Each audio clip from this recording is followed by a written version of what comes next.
before we do this, we have a couple people who are participating, not towards the quorum, but can as panelists towards the meeting. There's some people participating not under those conditions. And then there's others in the room who may or may not be here mentally or physically as well. So I don't know if we need to call that out, but I do think we are going to accept at least 2 people. You want to do that part? Yeah, so if you are joining the meeting remotely, you are joining, I think we have Cheryl and Aurelio. Yes. I don't see Aurelio there, but I believe you both are joining from AB 2449 exemptions to the Brown Act. We have one as a just cause and one as an emergency circumstance. So the just cause is Cheryl Schaff.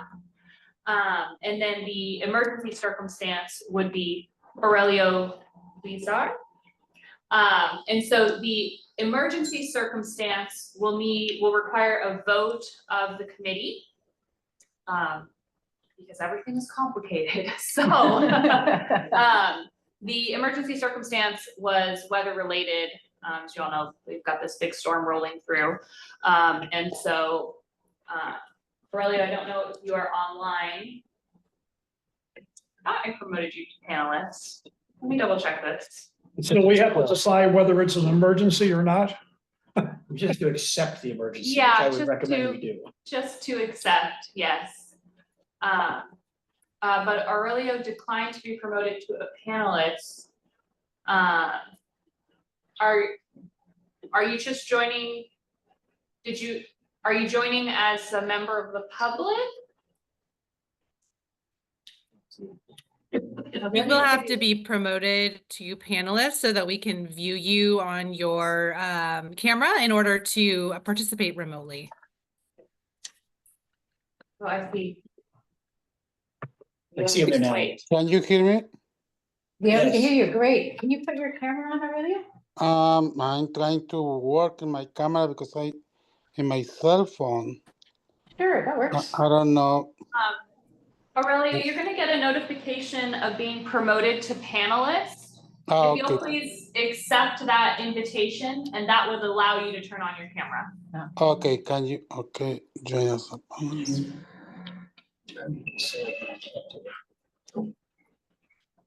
Remy is requesting, although he can't vote, to be able to see the December chat. Okay, Oh, Right. That works, Aurelio. We can see you. yeah. okay, thank you. Let me put in mute. Okay, thank you so much. Thank you. I don't know how this thing works. Why don't we do a roll call and then do the vote on that? We go at the same time. Is that allowed? We don't have a lot of these. Jen, if you could advise, do we have to do the vote on the emergency circumstance before the roll call, or can we do the roll call first? Let's do the roll call first. That makes sense. Okay, great. And I got a chat in the meeting from Remy. Remy, if we didn't receive, and let me promote, sorry, let me make it so that you can speak. We didn't receive an AB 2449 exemption from you. Do you have an exemption for joining the meeting remotely? Can you hear me okay? Yes, we can. Hello. Okay, I don't see my face on the screen, but I'm not sure if that's working. I'm out of country right now, so I'm calling remotely from Singapore. Okay, so are you out of the country on official business of the city or the committee? No, Okay, personally. so in order to participate in the meeting remotely, you would need to have an exemption to join virtually, to join it in a hybrid format, or you would have had to provide your address in Singapore to have that posted on the agenda. So without either of those things, you won't be able to participate in the meeting tonight. But you could still listen, I believe. Do you have guidance on that? With the public. A member cannot participate as a member of the public who is a sworn member of the CIAC, unfortunately. So I'd ask just that the member drop from the call and we can participate next month. But you can still call in as a member of the public. No, No, that's not allowable because if each person could just participate as a member of the public, then the Brown Act rules wouldn't have a lot of function. So unfortunately, they're not able to be kind of have the duality of being both a member and the member of the public. Okay, so I'll need to drop then, Jennifer? That's correct. Thank you Okay. for joining, Remy. I'll Enjoy your drop. vacation. We'll see you next month. Thank Bye, you, Remy, Kristen. sorry. Thank Bye, you. Remy. Jennifer. All right. Thank you. Enjoy. right, wild start to the meeting. Okay. With that, let us start with roll call, and if my two participants with the AB 2449 exemptions will just state that when I call your name, I will begin. Diane Bailey. Here. Stephen Booker. Here. Joseph Chen. Here. Michael Clausen. Present. You, Kathleen Goforth. Present. Melee, sorry. Hey, Muli. Yes, here. Thank you. Aurelio Cuizar Aye, present. is one of our AB 2449 exemptions for weather. Gail Lee. John McKenna. Here. Jason Mendelson. Present. Damanpreet Sarai. Sorry. Cheryl Schack. Present with exemption. Thank you. And Remy Tam. Present. And Robert Whitehair. Here. Thank you. And we have a quorum. And then I move that we accept the special condition for Lilia to be participating under the exemption. Second. Thank you, Robert.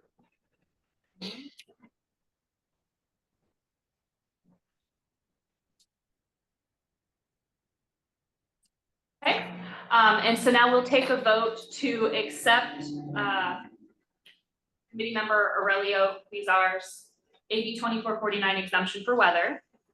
And I'll do a roll call. Diane Bailey. Hi. Thank you. Stephen Booker. Present. Thank you. That's a vote of yes. Oh, I'm sorry. It's all right. Aye. Thank you. Joseph Chen. Aye. Thank you. Michael Clausen. Aye. Thank you. Kathleen Goforth. Aye. Thank you. Melee Humeli. I'm so sorry. It's okay. Hey, Muli. Hey, Muli. Yes. Thank you. I'm going to get there. Aurelio Cuizar. Aye. You. Gail Lee. John McKenna. Yes. Jason Mendelson. Aye. You. Damanpreet Sari. Cheryl Schaff. Aye. Remy Tam. Robert Whitehair. Aye. Thank you. The motion passes. Thank you. Aren't you happy you're here tonight, Nellie? We appreciate it. I don't know how much you're gonna What appreciate now? it. Yes, thank you again to Nellie for being here. All right, so the first thing we're gonna do is request any public comment for any items that are not on PCEA related matters that are not otherwise on the meeting agenda. Public comments on matters listed on the agenda should be heard at the time the matter is called. You're limited to 2 minutes to speak. If there's any public comment in the room, Thank you very much. please. My name is Rick Bonilla, former member of the board here, former mayor of the city of San Mateo. I used to appoint people to sit in your capacity. I'm very happy to be here. Though I left the city council 2 years ago in San Mateo, I have continued to be concerned and watch and care about what goes on with renewable energy here in our state and here in our home. And so I'm here now to pay closer attention. And in the only capacity that I can, the CAC is here for the public to come and participate, along with the board meetings where I was recently. So I'm happy to see you all here serving. I appreciate your efforts. Thank you very much. Are there any other public, please? Sorry. Good evening, Brian Schmidt with Menlo Spark. I just wanted to briefly bring up a piece of legislation that is of significant concern. It's AB 306. And this piece of legislation would basically make it impossible for cities to do reach codes after June 1st of this year for about 6 years. And it was designed as a response to the Allied fires to make it easier for people to rebuild, but it's a very wrong-headed approach to that issue. Whereas they could do things such as permitting reform, making it easier for people to use e-books instead. And unfortunately, the sponsors of the bill are quite politically powerful. Speaker Rivas is one of them, Matt Haney, Buffy Wicks, and Assembly Member Schultz, forget his first name, in Southern California. So I'd like to let people know about this, and keep it in mind, we're hoping that they might catch on. It's not a good piece of legislation and redirect it to something else. Thank you. Thank you. Anyone else, public comment, including members who want to speak on things not on the agenda? Is there anyone online who wants to make a public comment for items not on the agenda? Okay, thank you, everyone.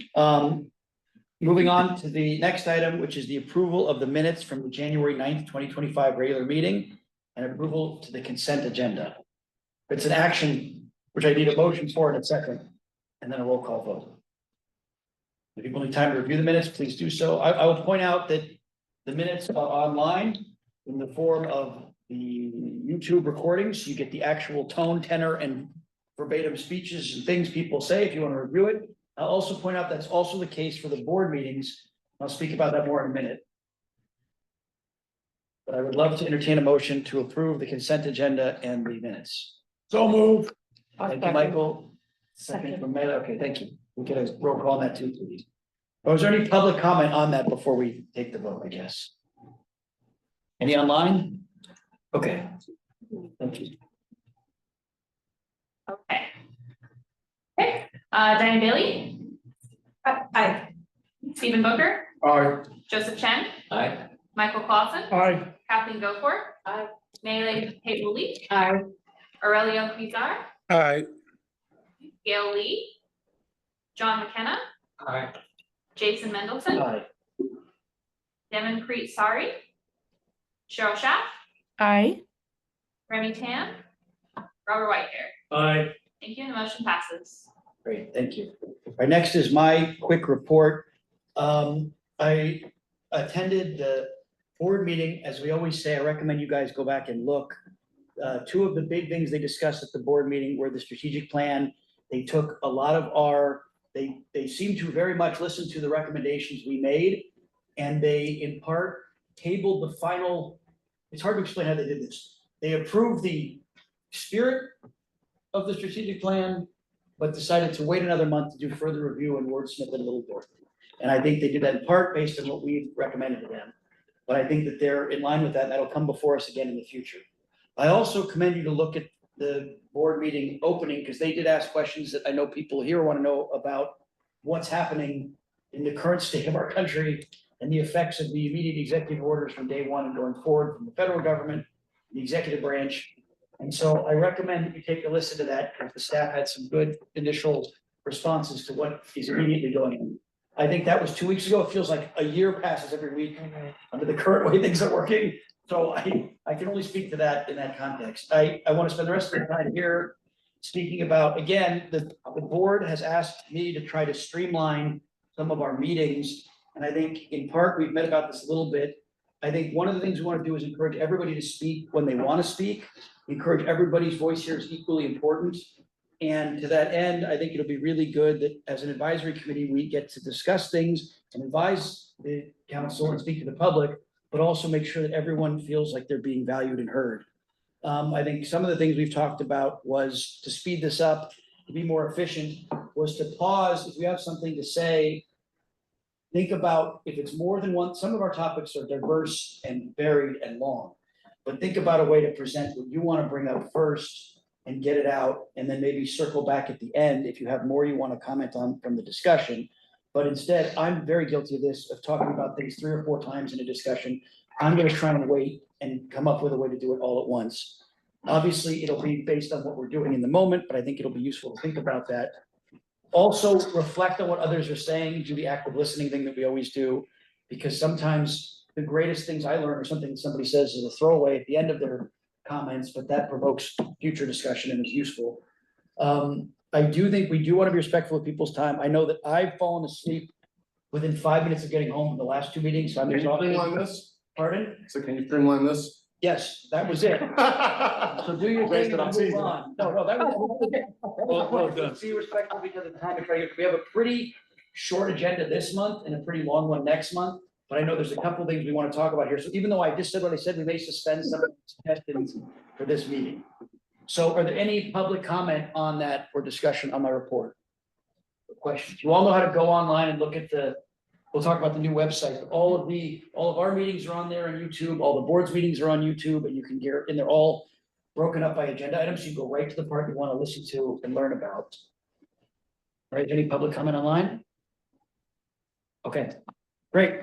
Okay, so now is Blake with us? Yes. Okay, so then we'll turn over to item number 3, which is even the name of this, we're going to talk about a little bit further, but the current name of this item is discussion of analysis of greenhouse gas impacts of REACH code policies.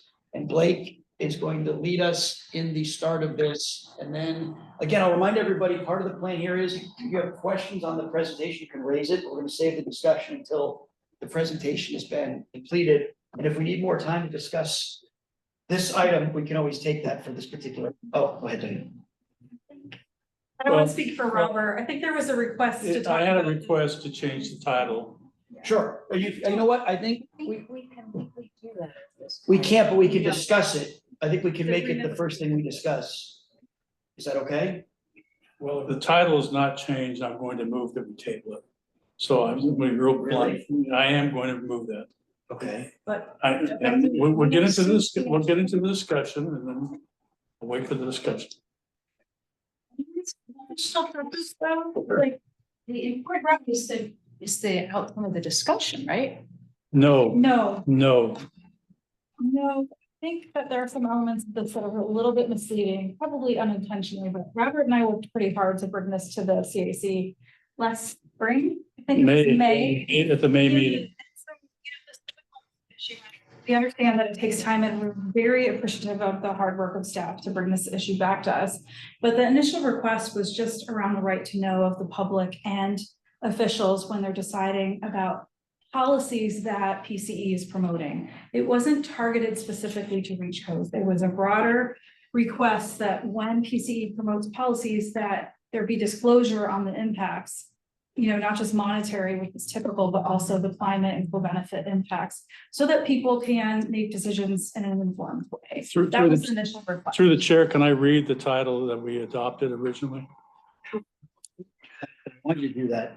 What I think we can do is bring up the topic this month with a request that we come back to discuss exactly this. We talk about it during the discussion and we agendize it in the next meeting to be. I don't know how everybody else feels, but if the title isn't changed tonight, I'm going to move that it be postponed.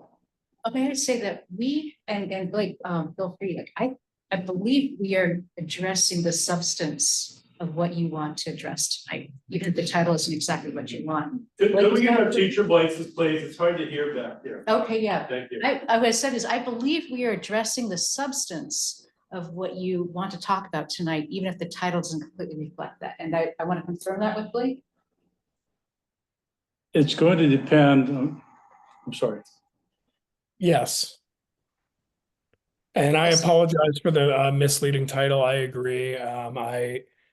I know that we're talking about more policy options than just REACH codes in particular. I think that was listed in there because REACH codes are often listed as a suite of options, depending on who you're speaking to. So I apologize for the misleading title. We've included more than just REACH codes in these policy options. And we're also discussing how to make it public tonight. So I think we're addressing both of your concerns. You Can don't get the I title still like to exactly read right. the title that we adopted through the chair. Yeah, I think that's completely fine. But what I'm suggesting is we can do both things. We can have the presentation and then also request that we acknowledge and have a larger presentation in the future as well. So we don't forego getting the information now. Okay. That would be my recommendation. But is it okay, Jen, can we take this out of order before we have the presentation to have this specific request? No, I would ask that Blake be given the floor to do the presentation as is agendized, and then we can have a discussion regarding what the proper title is or what the concerns are regarding. No, the it's not title. okay. We need Not- we need to follow, well, it is okay. We need to follow the agenda. And that is why I'm here. So I want to make sure that we follow the agenda, which has the title from Blake's presentation. And then at the conclusion of the presentation, we certainly can have a robust discussion about the title issues that you've brought up. And then we can also agendize it for a future discussion. We try it that way? For the record, I did request 5 days in advance that the title be changed. I just want to put that on the record. I think we can discuss that as well as part Okay. of the discussion too. Okay, thank you. All right, Blake, take it away. Thank you. I'm very happy to be here and thanks so much for having me. My name is Blake Hershaft. I'm the Building Electrifications Programs Manager at Peninsula Clean Energy. My presentation will include multiple items. I felt like there needed some context would help. First, a reminder of the request by the CAC. Then the current status of our local policy support program. I actually don't have, could you go back one, please? Or was that?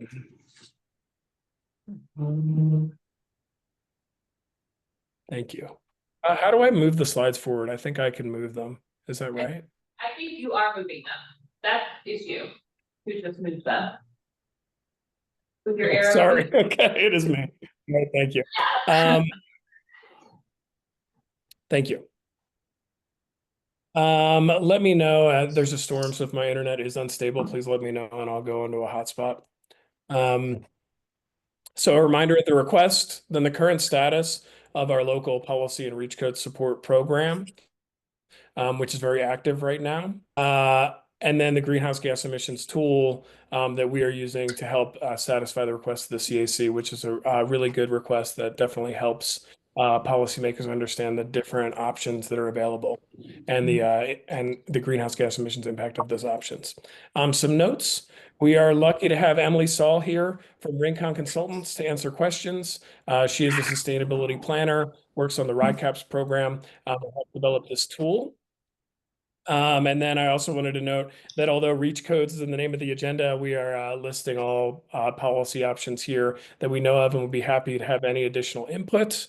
One more note, this tool is currently being updated, going from the last calendar year into this calendar year. We're going from the 2022, a lot of policies they're nesting on top of the 2022 building code into a world where cities are looking at the 2025 California Energy Code and Building Code. So we are updating this tool currently. Any input you have will definitely take into account as we go through those updates. I pushed the arrow twice.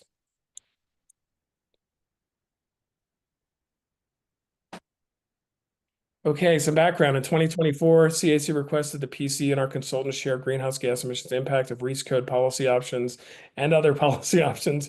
When we're sharing policy options during city council meeting. Later that year, Rincon Consultants developed a tool that can estimate the impact of various policies at each member agency. Throughout 2025, agencies throughout the county will be adopting reach codes and potentially other policies ahead of the January 1st, 2026 California Building Code adoption date. This is the CAC recommendation. The Peninsula Clean Energy Community Advisory Committee respectfully requests that the PC Board of Directors direct staff to disclose to all its member jurisdiction and the public for each existing and planned building electrification policy, model ordinance, and regulation promoted or offered by Peninsula Clean Energy, the amount of greenhouse gas emissions reduction and co-benefits that could realistically be achieved by adopting such policy, ordinance, or regulation.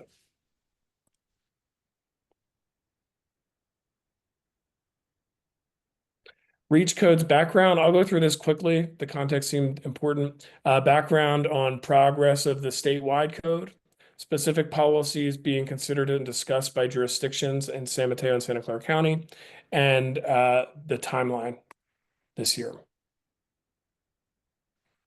Some statewide progress. Thanks to our local agencies, there's been tremendous progress on the statewide code. In 2016, it was almost impossible to build an all-electric building, and multifamily EV charging required only 3% of spaces be level 2 EV capable. In 2019, the statewide code made it easier to build all-electric, and multifamily EV charging moved up to 10%. In 2022, heat pumps are promoted statewide in the code, which many of our member agencies had led by 3 years, and multifamily EV charging was increased again. And then in 2025, more heat pump requirements, including a dual heat pump requirement for single-family homes, and some existing building requirements are entering the code. On the multifamily EV charging side, 100% of units I get EV request to charging, stop. which we have been pushing for. Blake, we have a request from the, I have vision issues, which is why I'm looking at this. I can't see that. I can't find it online. Oh, So I'll stand up closer, but just in the future, know that if this could be made, you want to come over here? yeah. yes, that'd be great. Thank you. Yeah, I was gonna say the link be shared because what was sent earlier is different. Yes, we updated the link this We morning. didn't get that. Is our link Anyways, to that? actually, Blake updated the slide deck in response to your concerns as well. Certainly. Hold on, Blake, we're doing technical difficulties here. One second. Sorry. If you scroll to the bottom of the page. Probably, do you want, sorry, the whole page, or actually, just look at, Yeah, I have. look over Nelly's shoulder. Here we go. Oops, Yeah. you're in the right spot there. And hit CAC. Then scroll down just. Okay. No, that's what we're talking. And then presentation. That's one. Yeah. Yeah, maybe That's the link to be shared presentation. to government. It's posted online, on the PC website. Yep, this is it. All right, thank you. Yes. So let's make sure. Yep. All right, thank you. So I if think you, the confusion is that this email. yeah. So if you scroll down further on this whole page. That's, I can figure it out later. That's really just for level. Why Alright, that's so why right- I have a question. Yes, Peninsula Clean Energy, Silicon Valley Clean Energy. If that refers to, they're partners in this, this doesn't refer to the columns beneath them, does it? Blake? No. There's no like. No, Clean heading Energy from another slide deck. Thank you. Led the That's, you're right. campaign in 2025 and PCE did it in 2022. You're right. That's confusing. That's a slide heading. That's poor design. I'll take Slide credit for heading. poor Okay. slide design on that. So the two CCAs Apologies. teamed up. This is all the statewide code. Okay, great. Correct.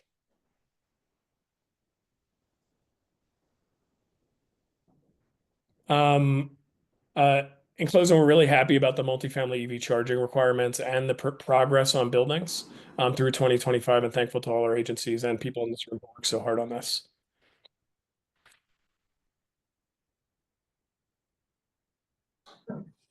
Also, if anyone has Uh, trouble seeing I'm gonna slides, go- feel free to move up closer as well.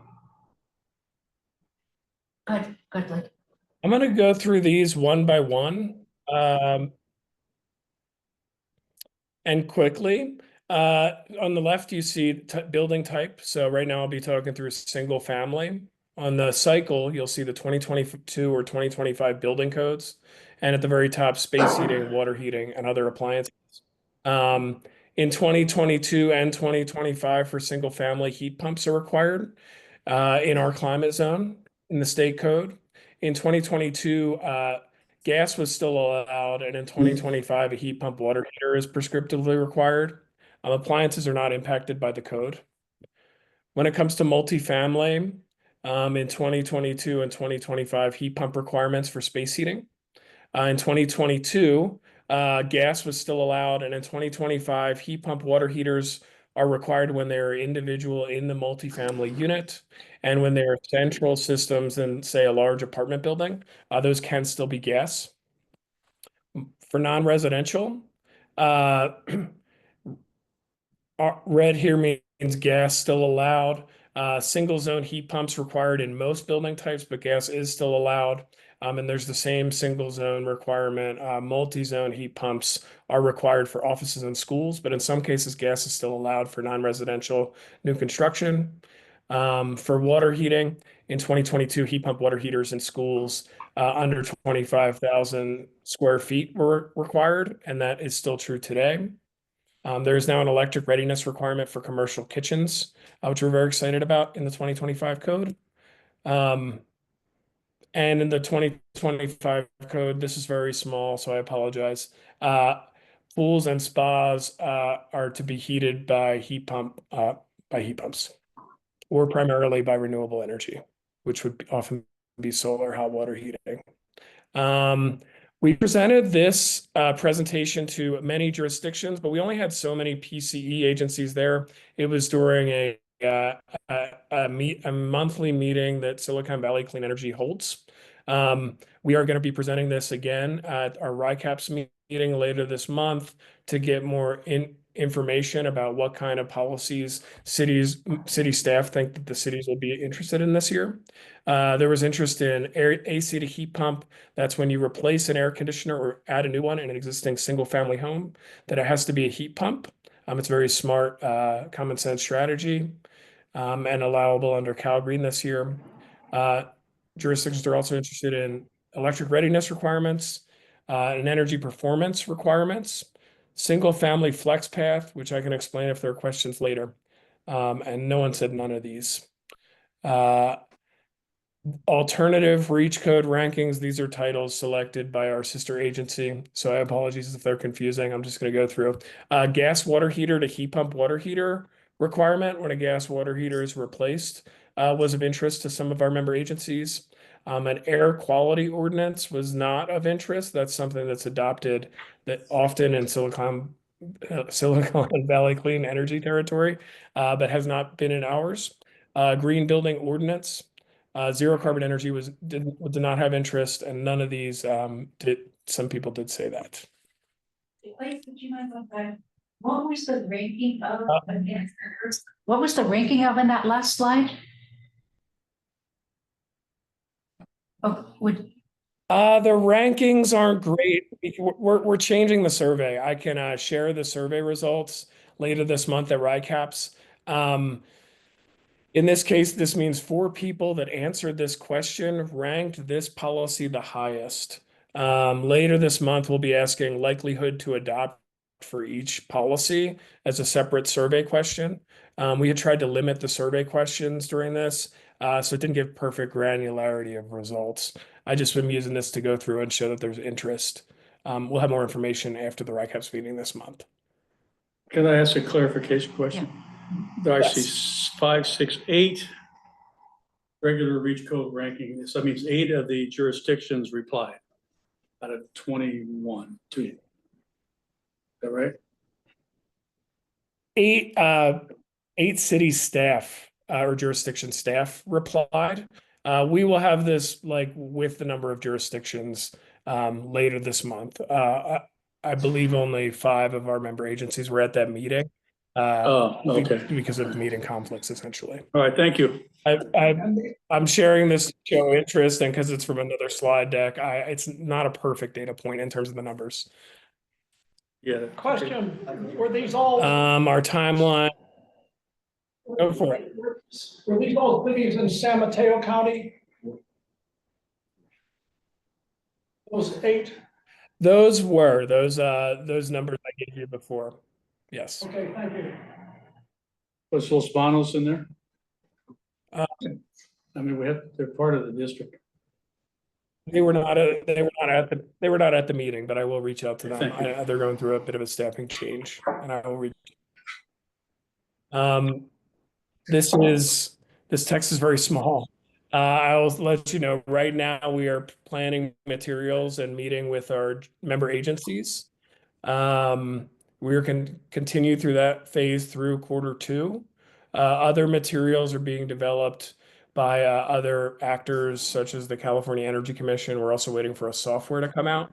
That'll come out in Q2.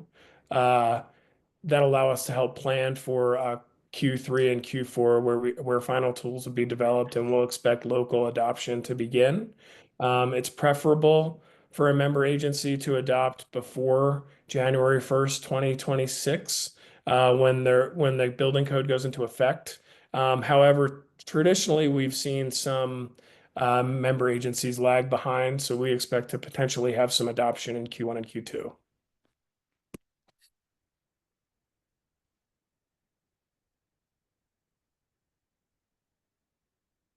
Now I'm going to go through the greenhouse gas emissions tool.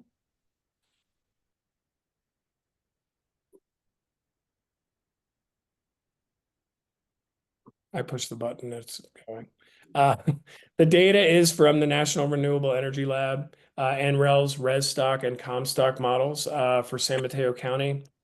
These sources combine multiple data points, including building type, building size, weather, appliance type, and other sampling to give a really good background. I believe it's at the census tract level, which is it's a really interesting and useful tool for this type of request. It'll include building characteristics like use type, office, school, hospital, hotel, residential, envelope, which is typically based on the age of the building. The age of the building, which will also give other characteristics, and the location. Energy models are very useful and sometimes incorrect and sometimes correct. On the left here, I have a cute puppy. Every pixel in a real building, you know what every pixel is and what every machine is. With ComStock and ResStock, every pixel is a model. So there are ways that it can be perfect and imperfect. And for some of those, we think we have better data and we'll replace some assumptions. Emily can answer more questions on that if you have questions as we go through.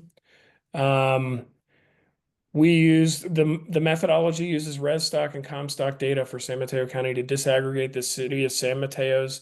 In this case, I'm going to give you an example with city of San Mateo data in particular. The city of San Mateo's natural gas usage by building type, single family, multifamily, and residential, and appliance type, space heating, cooling, water heating, cooking, and other. This will analyze different policy scenarios to estimate the effects of natural gas appliance replacements and associated natural gas consumption reductions. A background on some major assumptions.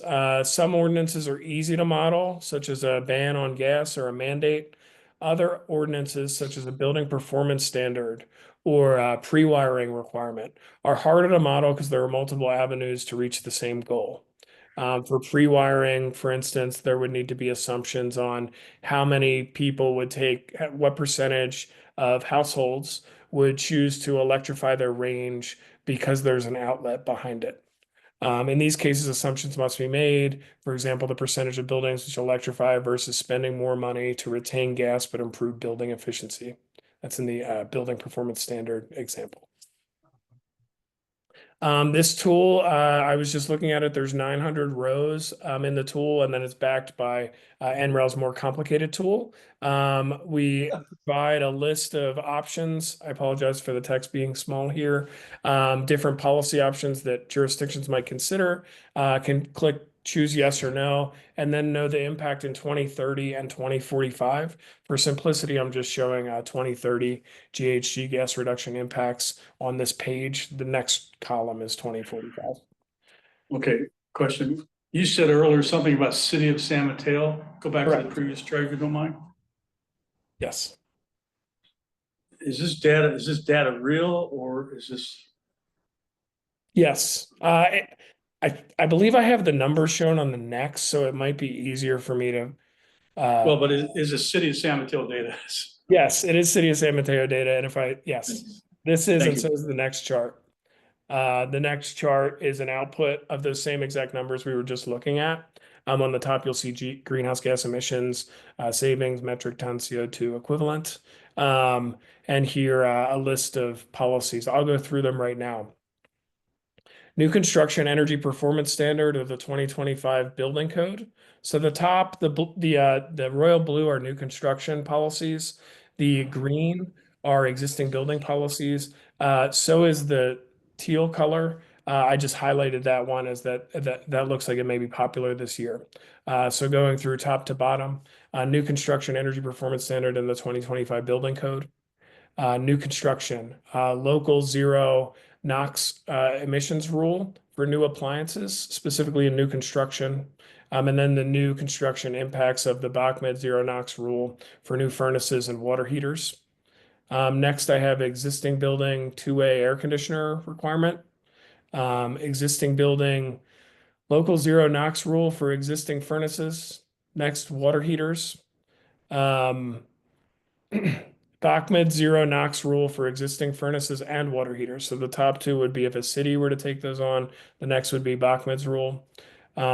Existing building electrification at point of sale. This is in there because Berkeley's doing something similar to this. I am planning a change to this particular item. Berkeley's requirement is going to be that you have to, if you're going to sell a single family residence, it has to have at least one heat pump rather than electrify the whole building. And then existing buildings, cooking electrification when there's a kitchen renovation. And this What is do the color differences represent? good question. Blue represents new construction. And the teal and the green are existing buildings. I've highlighted one in teal because the two-way air conditioner or air conditioner to heat pump requirement is likely to be popular among jurisdictions. Again, this is city of San Mateo, or is this sort of represent? This is city of San Mateo. Well, that's why I'm confused, because existing building electrification at point of sale. I've not heard that. Is that, you're just doing a what if? Correct. I just clicked, this is just what if for all of these. This is if city of San Mateo was considering all these so that they could compare them. And I am planning on changing that measure. But some cities are interested in what Berkeley's doing. Berkeley is doing a policy in that vein. We don't Peninsula Clean Energy does not tend to recommend point of sale ordinances.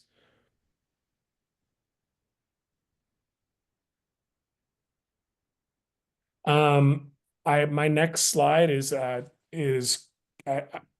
there's two changes I wanted to share. Replace, if we're going to keep electrification time of sale, it would just be heat pump time of sale, what Berkeley has, and then planning on adding the single family flex path, which is a single family renovation model ordinance that some jurisdictions have shown interest in. And I'm at the end of my presentation and open for any questions, and so is Emily. We didn't have that last slide. The last slide. Well, I see it's after Q&A. Okay. It ended up after Q&A. Okay, got it. Okay, are there any clarifying questions before we move this? Go ahead, John. Yeah, thanks, Blake. On the existing building, zero NOx rules, I would have thought that the BACMed rule would have been like equal to the furnaces and heaters added together, but is it because the BACMed rules have like a staggered implementation date, compliance date? I believe that to be true. I'll let Emily answer it. Which But slide are you on? you are right. Yes, that's exactly true for the numbers you see here right now. The numbers shown for the BACMed rules are reflecting 2027 and 2031 implementation years. For the zero NOx ones, we can change it in the tool, but right now those are set at different years. So for the local rule, is it set to start next year? 26? For the local ones, they're either set, depends on, I think it was either set the end of 2025 or 2026. One thing to note as well, though, is that the energy performance standard and local zero NOx rules, those ones are also a little bit lower, not just because of the implementation years, but because we are assuming that the BACMed rules are still happening. So all of the appliances that are being replaced under BACMed are not being double counted under the other options. Do you expand on that a little more? What is the difference? Because which new appliances with the local rules have an impact on that the Bachman rules wouldn't? So under the BACMed rules, if so I guess we're assuming that after 2027, if a water heater is being replaced, that water heater will be go from gas to a heat pump. And if the city also has a, BACMed is done at the regional level, if the city has also implemented a local zero NOx rule, so they're doing that at the same time that BACMed is in effect, the local zero NOx rule is really only having, we're only counting replacements for it from say 2025 up until BACMed takes effect. So you have less years that the local zero NOx rule is replacing appliances compared to BACMed, just because the BACMed rule takes over and we're counting reductions towards that one. Could I ask a little further? Sorry, that didn't quite answer it. For the energy performance standard, I think, is that the same as one margin? If the state baseline with the new codes requires heat pumps for heating, and BACMed requires heat pumps for water heaters, and the energy performance standard isn't really requiring electric for water heating, then what does that first blue bar represent? The first blue bar. The energy performance standard, like what are the appliances relative to what the state code is already requiring? And BACMed. So the first blue bar is similar to a single margin energy score, in that it's affecting or encouraging electrification in water heaters, furnaces, as well as could be also encouraging electrification in cooking and other appliances in the home. And then BACMed is only affecting water heaters and furnaces.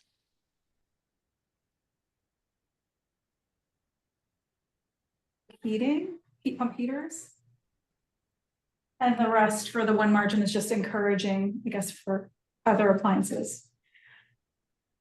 Is it accounting for the baseline with what the state already requires for new construction?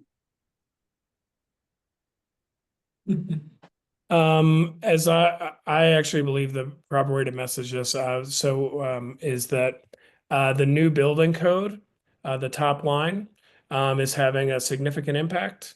And continuing to focus on new construction, the second line would have a marginally bigger impact. So these are comparing those two against each other. Is that correct, Emily? Can I correct. rephrase? Cheryl's got her hand up. Yeah, sure, go ahead. Yeah, I just wanted to know if it's worth a couple minutes of clarification. So you said earlier, if this still applies, that this is real data for the city of San Mateo? Yes. True, okay. So how would the city of San Mateo then interpret these findings here? I mean, it seems like to me it's saying, wow, we all need to be working hard on existing buildings. I mean, what other conclusions would you draw from this graph?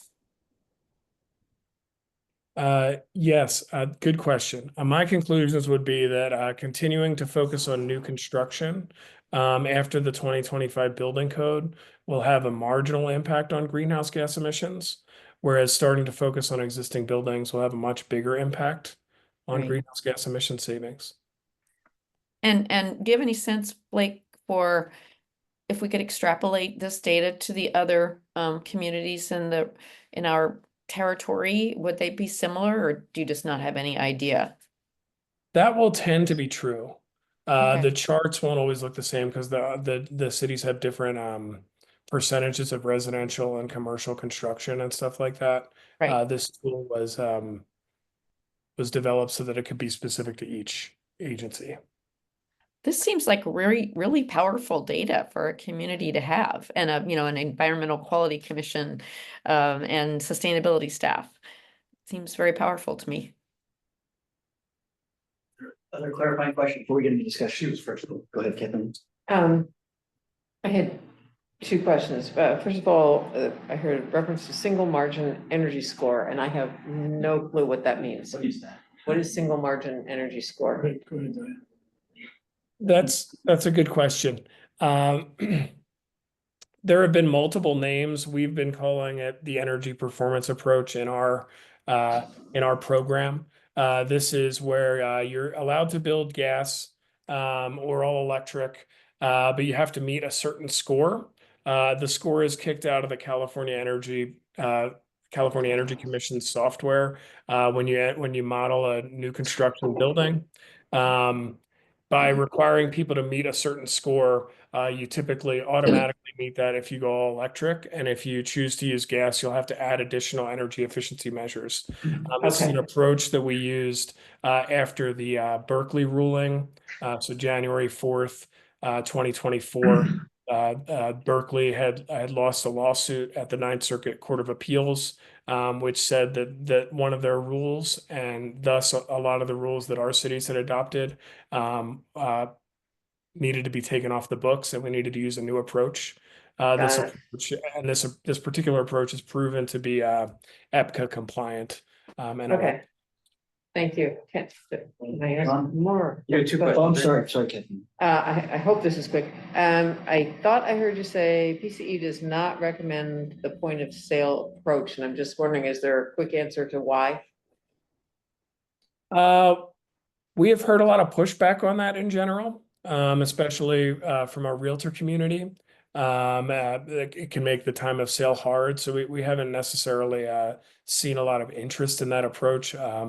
It typically is brought up in reports as a potential trigger, just like a new construction is a trigger to maybe go all electric, or replacing something could also, replacing a gas appliance could be a trigger. So sometimes it is raised. We haven't seen much interest in that, and we have seen a lot of pushback. Thanks. Yeah, I think I know the answer, but I'll ask it anyways. In the meeting that you had recently with city staff and you did the survey, I'm guessing those folks taking the survey did not have the benefit of this tool in answering the question, right?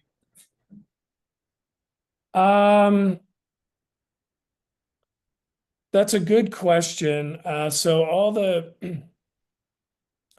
the reason a lot of the cities are doing reach codes and pushing toward electrification, and including the reason I've spent a lot of my recent career on this since 2015, is after doing climate action plans. So I did a climate action plan for the city of Palo Alto under my previous role, at a time when they were already 100% clean energy, and noticed that electrification really jumps out as the biggest opportunity outside of transportation to reduce emissions. Most of our cities, all of the ones who adopt reach codes, have done their greenhouse gas inventories and have done climate action plans. So they have seen the impacts of some of these options. PCE actually has produced a tool that has provided similar results in the past. So yes, you're right that the city hasn't seen this tool. Some of the city staff do have a very good idea of the difference in emission savings from other climate action planning efforts. Albert and Michael? I'm sorry to belabor this point, but I don't understand. The green bars, 4 green bars, existing building local 0 NOx rule. Again, that's if San Mateo or any city was to adopt a rule requiring replacement of existing furnaces, gas furnaces with electric heat pumps. Is that right? Assuming a city did that, this is what the result would be. Yes, the reason, correct. Okay.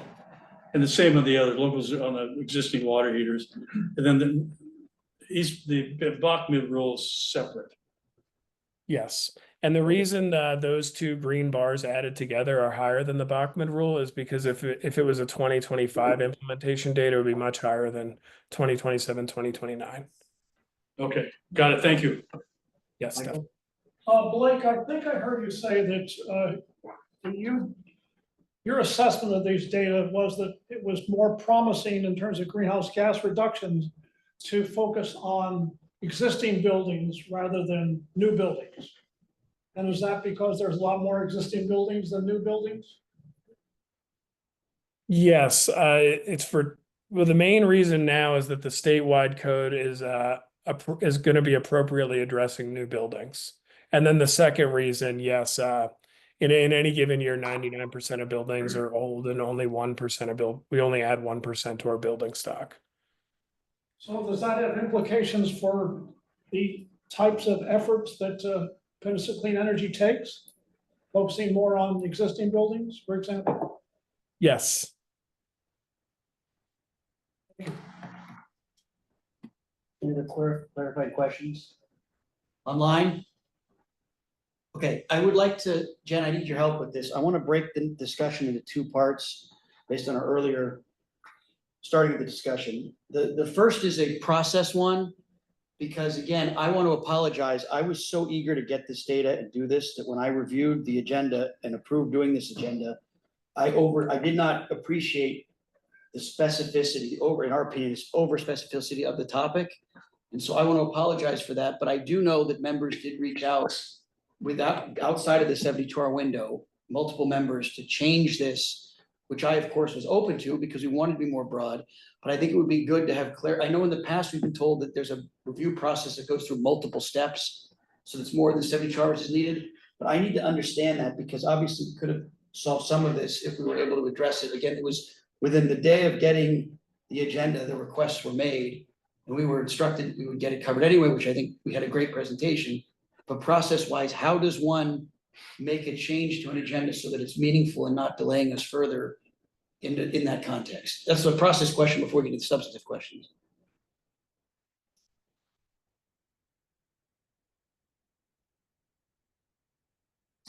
I think the question is, how would you change the agenda Yes, item? how can we change the agenda item if it's something like this in the future to make that work? Well, after the 72-hour period, there's not an opportunity to change the agenda.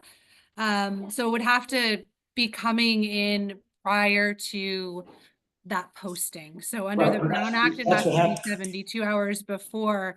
And Kirsten and Vanessa and her team work on the agenda and agendizing items.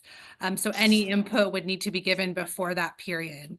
But we did that here, so how do we make that change if it's before the 72-hour? Because we get the agenda about a week ago, and then there was a request made to make these changes.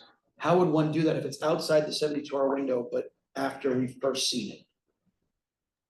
Right, so we would give impact to staff. They're not necessarily under any requirement to change the agenda item based on input.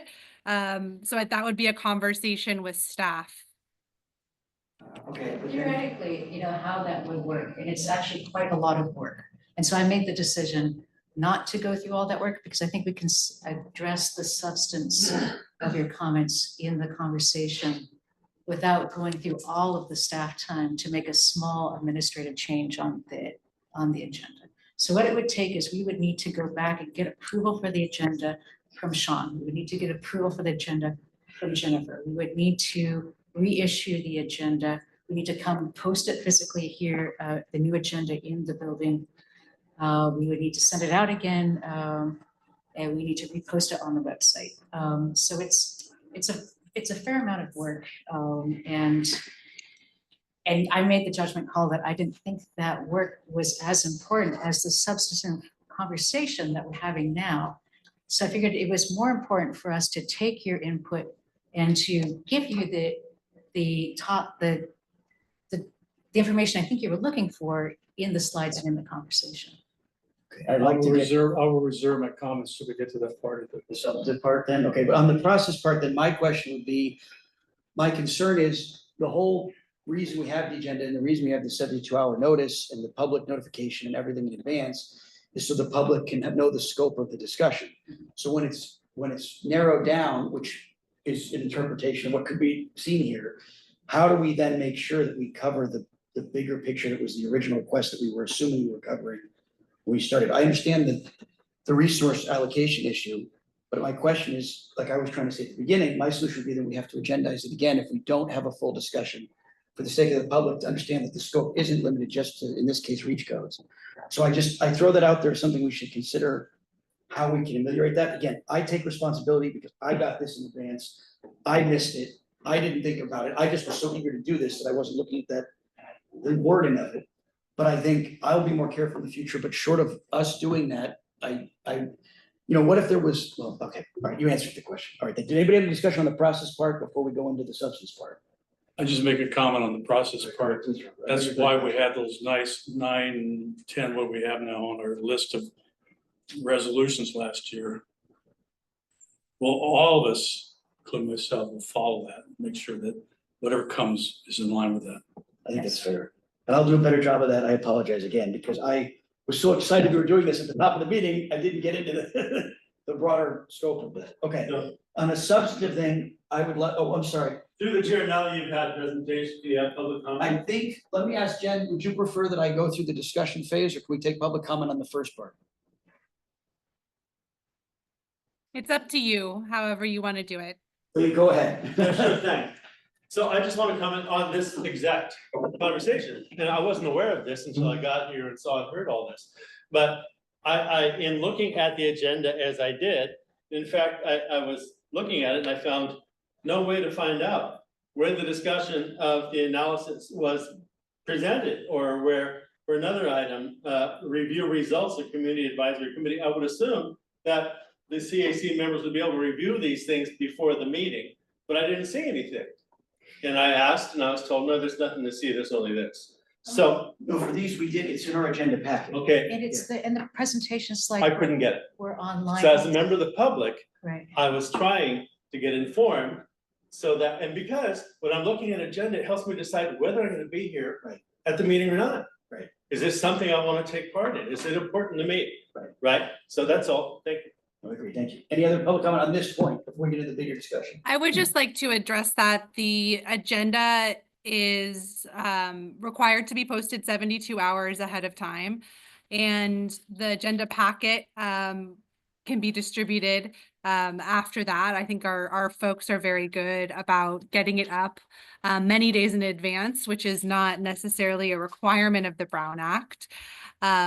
So I just want to point that out. And I do think that this particular agenda item, although it wasn't titled how the members of the commission wanted it to be titled, and I understand that, I do believe it was sufficient to describe what was going on in our discussion. As Blake said, the reach codes are broader than we may interpret reach codes here at the table. So I just do want to state that I do think it's an important discussion to have, and I appreciate the feedback. Again, I think many of us are very passionate about this. I think that's good. And so I want to open up the discussion to the actual, and by the way, thank you for the presentation, Blake. I think it was very thorough. I get about half of what you just said, but that's half more than I got before. So I really do appreciate it. And then I want to open up here for discussion of the actual topic for our membership first. Does anybody have any comment? Go ahead, Diane. Wait, no, just a minute. Okay, I really appreciate all the work that went into this. I wish that the agenda item, as it's listed, would kind of follow the resolution that was adopted last May, but that is what it is. Is it possible to get the assumptions behind these numbers? Because it feels like there are a lot of important numbers here, and it's just not clear what the thinking is that goes behind them. And when I look at the example city output slide, I don't know if that could be put up again with the green and blue bars to show the greenhouse gas impacts of the different measures. I think, that is the core of what we were getting at with the resolution. We were also interested in health co-benefits and other co-benefits. And that's not listed here, but maybe that could be revisited another time. Focusing in on the greenhouse gas impacts, one concern with this is that existing policies that are already in place are presented alongside potential policies for consideration that could be adopted. And there's a little bit of confusion there. It's especially confusing that the air district zero NOx policy is broken into new construction and existing buildings. It's one policy, and it seems that the greenhouse gas impacts from the one policy should be reported together and not disaggregated. It looks a little strange as a new construction pullout with the one margin or the energy performance on the top. But the most concerning thing to me is that a lot of folks are coalescing around the one margin or energy performance approach. And it's not clear from this presentation that that's more of a voluntary approach. It doesn't really require those greenhouse gas reductions. And so I'm just curious, like, what the compliance rate or what the estimate is of how much of the new construction would go electric with that kind of voluntary choice approach to new construction, and how that relates to the existing Title 24 code that already requires partial electrification. And so you'd be, with that one margin approach, you'd be adding a voluntary aspect on top of the state's partial electric requirement. The way that's presented, it looks like that voluntary approach is just about as impactful as the zero NOx approach that cities can adopt. And I don't know, it feels a little misleading to me, but I think, I take heart in Cheryl's comment and the comments of several other members that the take-home message of this chart is that existing building policies are more impactful. I just think it's important to separate out what is existing rule already adopted and what are rules that could be adopted, so that we can consider things like a little more realistically. And the last thing I want to note, sorry, is that keep going. You're doing great. we have a little bit of experience with reach codes that encourage but don't require electrification. I know Kathleen can speak to this. I don't want to steal her thunder, but I'll just say, look, some cities partially required and partially encouraged electrification. And then years later, when city staff reported back the results of new developments, they found that new construction that wasn't required to go electric didn't. They used a lot of gas. Even though it was economically against their interest to build with gas, they did so anyway. And I don't think we should get into the discussion of why. I think we should just consider that information of, how did reach codes that encouraged electric fare in the past, what % of new construction actually went all electric versus gas? Should that inform the assumptions behind this greenhouse gas disclosure?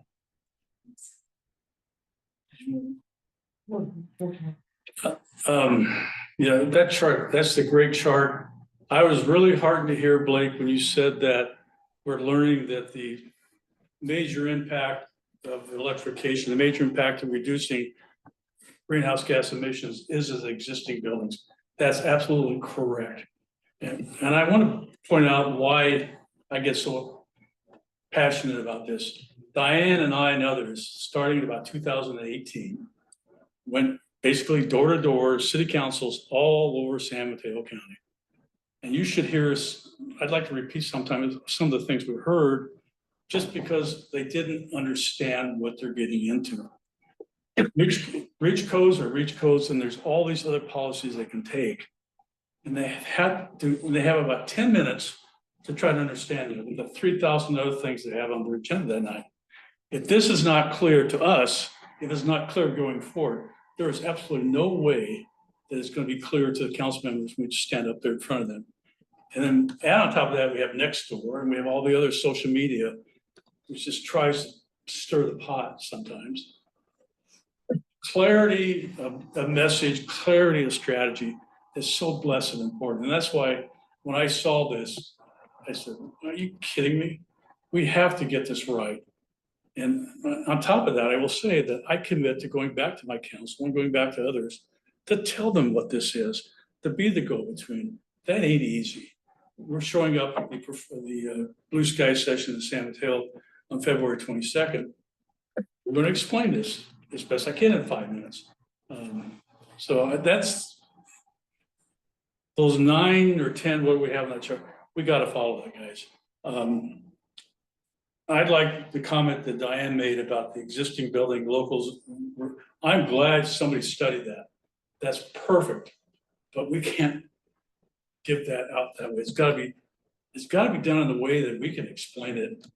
Because I can see this on some social media saying, the city's going to take away my gas.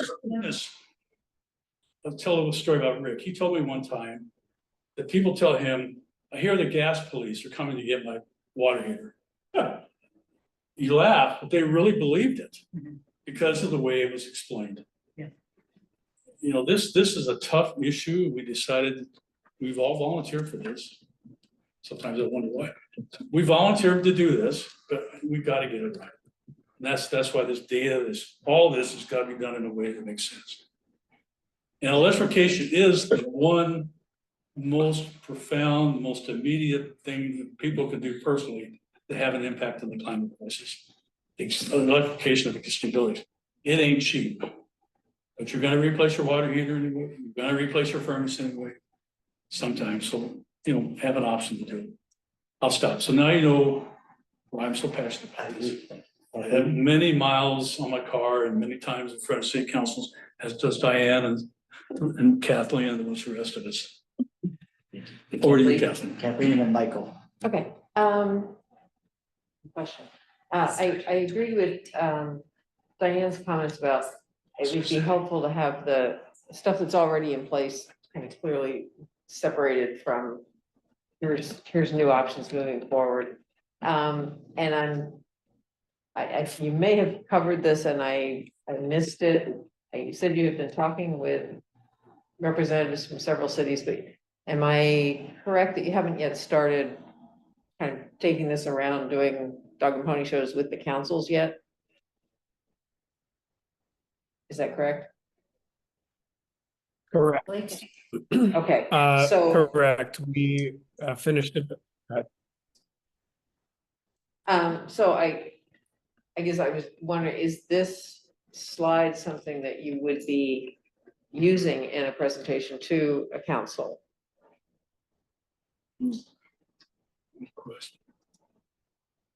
Good question. We're going to be updated as discussed at the very beginning of the presentation. Now that we're in a new calendar year, it's a lot different reach year, which especially touches on what Diane had brought up about the energy performance standard. So we plan to rework this tool over the coming month, and then we'll be sharing it. This is one chart. I have about 10 charts in this tool that city staff could choose from. So we'd work with city staff to determine what would work best for them. So, and this is my last clarifying question here.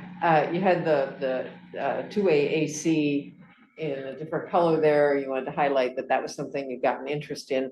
Was that for our benefit, or is that something that you would be putting out to city council people? Because my concern there is, I don't want to necessarily direct them, like highlight, hey, go do this, when there are other things that look like they could be more impactful. I realize that might be an easy one from the past, but I'm just not sure I want to lead them to that. So I was just wondering, are you planning to highlight that in your presentations, or was that just for our benefit?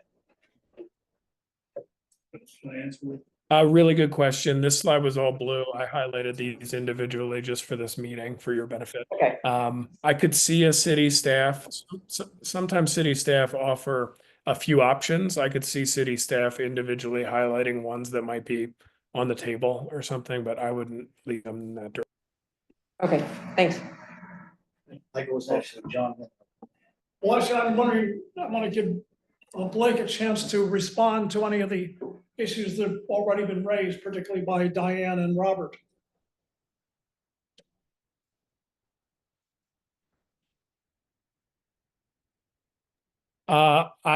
I personally thought they were all great comments and plan to include them as we update the tool for this year.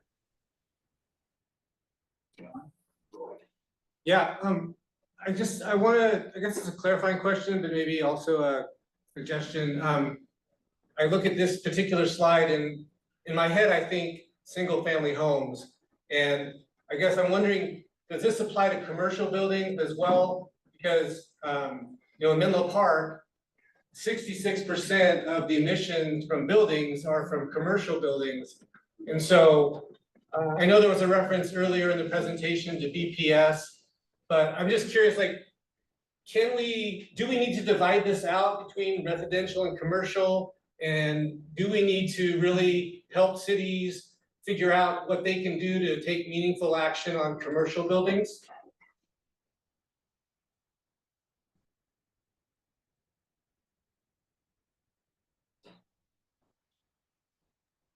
Very good question. As discussed, I only shared one slide.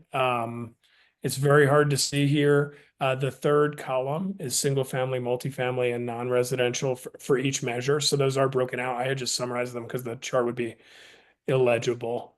Emily, any other comment there? I saw you came on screen.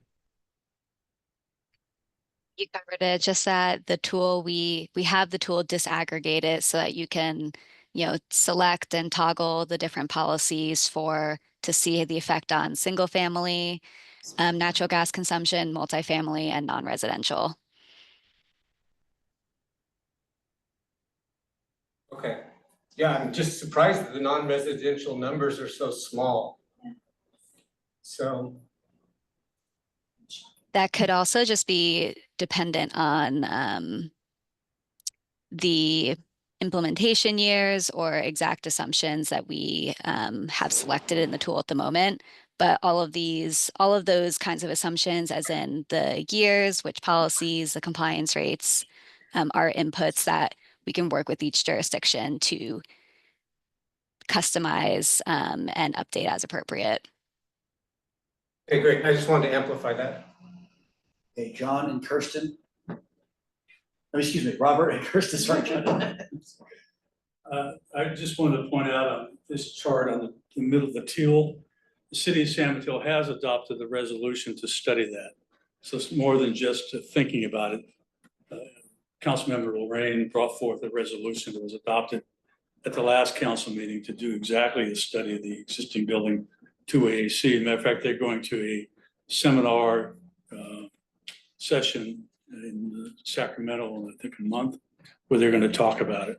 So it's more than just an idea. I think you were asking, why is it the color teal? But I just wanted to add, Kathleen, this because there are people actually thinking about it, pushing for it. Yeah, I can see why it would be an attractive one. I just don't want to say, oh, this is the one you should do when there's other stuff that looks more impactful. It's actually the one that we adopted for existing buildings 2.5 years ago when we adopted REACH codes. And that got struck down by the Ninth District. It was one of the few existing building things the San Mateo was able to do. And I'm really glad to see it on there. Thank you, Blake. Now, I believe another part of the CAC recommendation was for us to make this data available to the public. Now, of course, it's on our website. It's a little buried, and I will walk us through the website, and everything changed. So that's why it was difficult to find things in this meeting. But I think there are more impactful ways we can make this public than buried in a CAC presentation. So Gwen and I were just looking at the new website today and looking for places where we could put this type of like analysis on the website for the public to find. But I would like your input on what data you think would be, or like what presentation of this you think would be most effective to post public in our website before we start working on that. Are you accepting comments after tonight? Of course, yeah, but if you have comments now. I would recommend two things. I would recommend, one, that we consider agendizing this and taking action for recommendations so we can put some thought into it. And I think we can start doing it initially now. So that would be my recommendation. You're the man. Does that make sense? Yes. Okay, but you can start now. I don't want to hold it back. And anybody else have any comments? I just want to say, I still don't get whether this is stackable or if it's cumulative or consecutive. Yeah. You know what I mean? Like, so part for me is to understand that. I don't need to understand it now, but for when you're communicating this to the cities, are these pieces alternatives or supplements to each other? That's what I'm still. Now that I understand it, You can explain it to me it's later. quite robust. Okay. It's much more than I thought we were going to get tonight. Okay. It's robust because you've looked at possibilities that we haven't even put on the table. That being said, we have to be very, very careful about the electrification at point of sale, because I've had quite a few conversations with real estate agents who've been in my house touring and looked at it, and had some great conversations. And the other one is, well, that's just the issue, is that we got to be all the options, the existing building locals are for something San Mateo hasn't thought about. I can see that being a problem, but I think we can figure out how to present it as a what if or something like that. Okay. Thank you. Thank you, Kathleen. To respond back to Kirsten's question, I had the same confusion that you did, Jason, but also I would say if you're putting this out for the public, you need to have some explanation of what all these different things are, what energy performance standard, nobody's gonna know, what that is. So there's gotta be a key somewhere so that people know what these are actually proposing. I agree. Great. Okay, I want to ask, Anybody over here? oh, go ahead. Let's see. We can do public first. Anybody on the committee have any other questions or anything? I do. Anybody online? Go ahead, Cheryl. You're behind Kirsten and Hillary. Sorry. Go ahead. Well, I'm really excited about the possibility, just having been working with Gwen on the new website. I think this would answer questions that I get often from people I talk with. I now just have this reputation as this, foaming at the mouth. All she ever wants to talk about is climate change person. But I mean, I think we need to be real overt and early on in the website, I think we need to say, where are the opportunities? Where can we do the most good? I think that needs to be upfront, easy to find. And then this needs to be much, much simpler and without all the acronyms and stuff.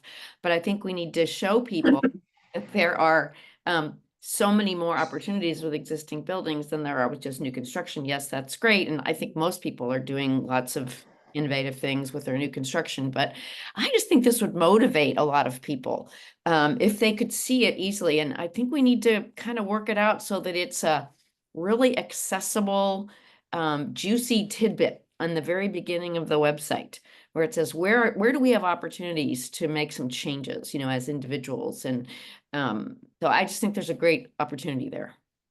Great, thank you. Okay, Jen, and then members of the public for this, because we're way over here. Thanks. I was just going to remind us that this is agendized for about 20 minutes. So I Okay, wanted go ahead. All right, keep us public forward. Good evening again, Brian Schmidt, Spark. Comments? Blake mentioned flexible pathway earlier. I was wondering if it's possible to try and do an analysis similar to what we have on the board here. Flexible pathway. And Marin County has used it for quite a while. They might have an analysis they could just plug in. I don't know if they do. Maybe they do.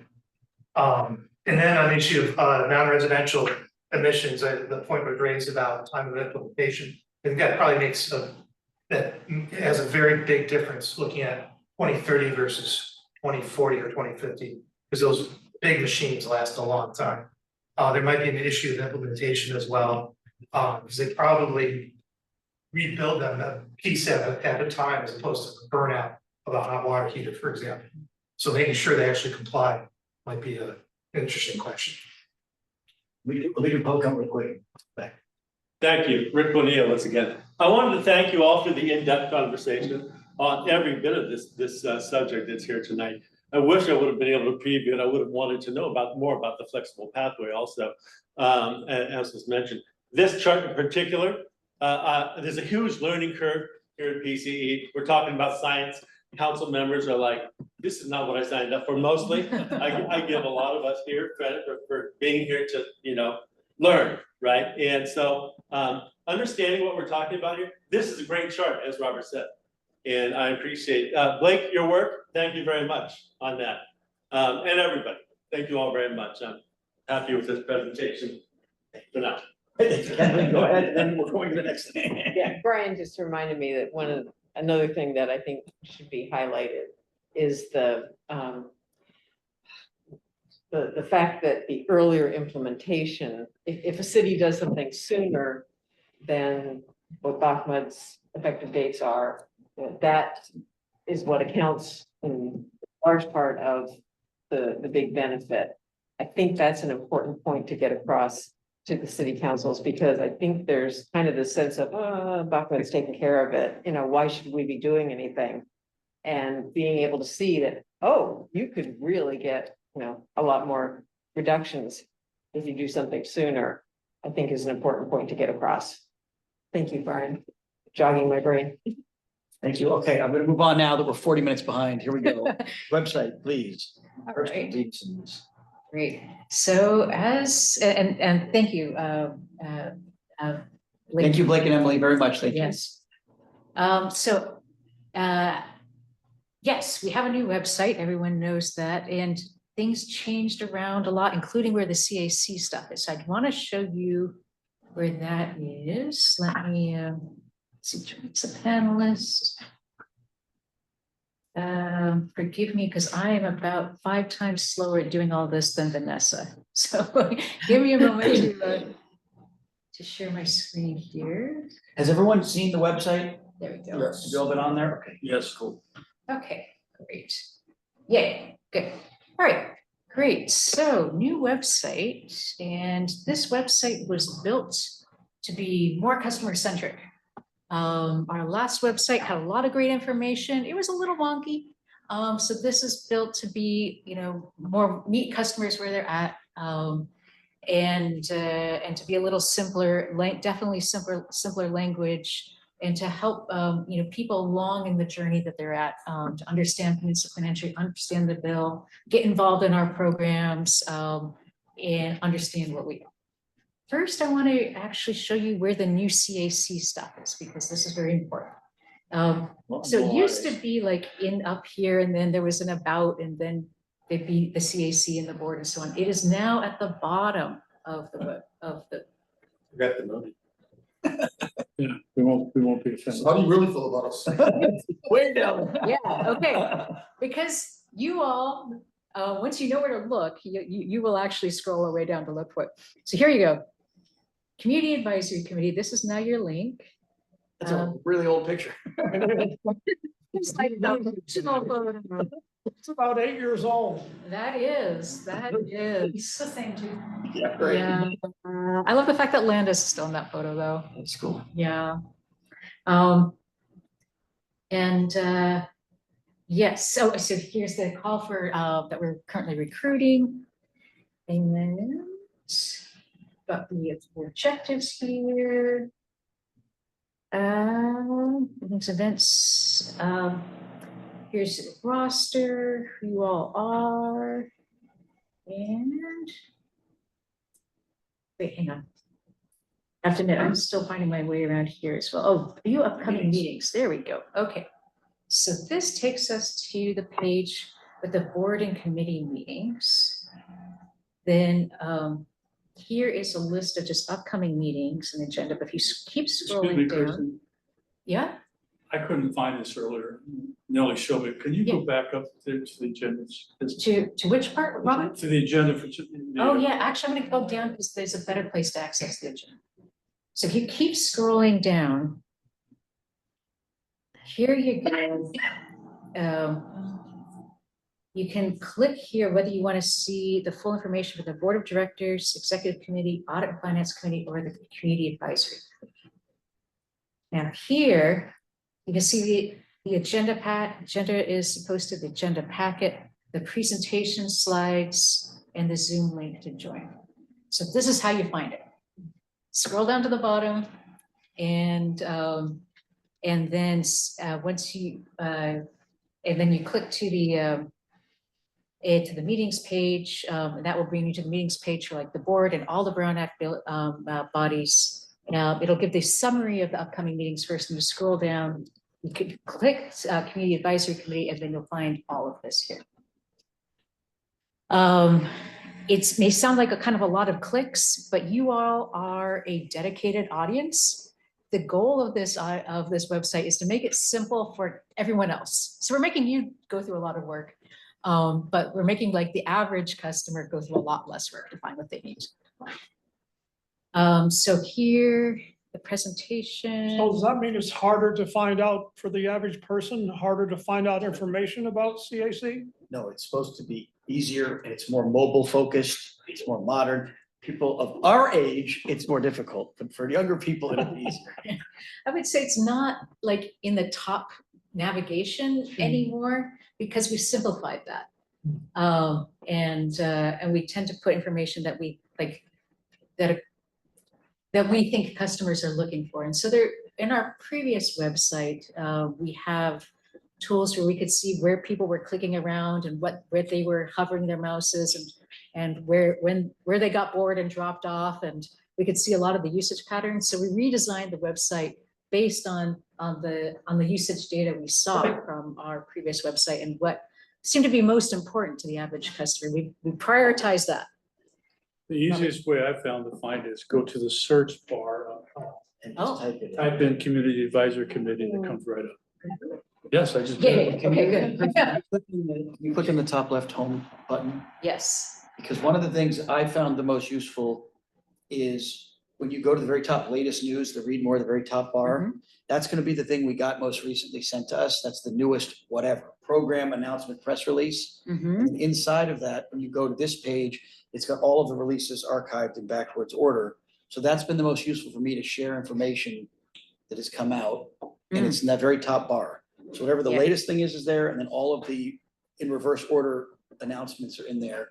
So we've been, when Vanessa sent us, share with your socials, this piece of news, this is where I go to get that aggregated news, which then again, to me, that's the second most important thing. The most important thing is the programs page for some of us, where you're gonna say, here's where you find your rebates, here's where you find everything else. And that is in the. if you go to residential- Yes, here we go. Sorry, we're supposed to do this together, but I didn't know that, so we're improvising this here as we go along. Go ahead. Okay, great. So what, most of our customers are residential, though of course we still have, we have commercial customers as well. But this is a very residential focused website. So let's see, we've got resources support for residential customers. We've got information on, let folks know that it's cheaper rates and clean energy, because that's one of the first questions that people have. Is it cheaper? We have information where they can learn more about understanding their bill, explore rate plans and costs. Is it really cheaper?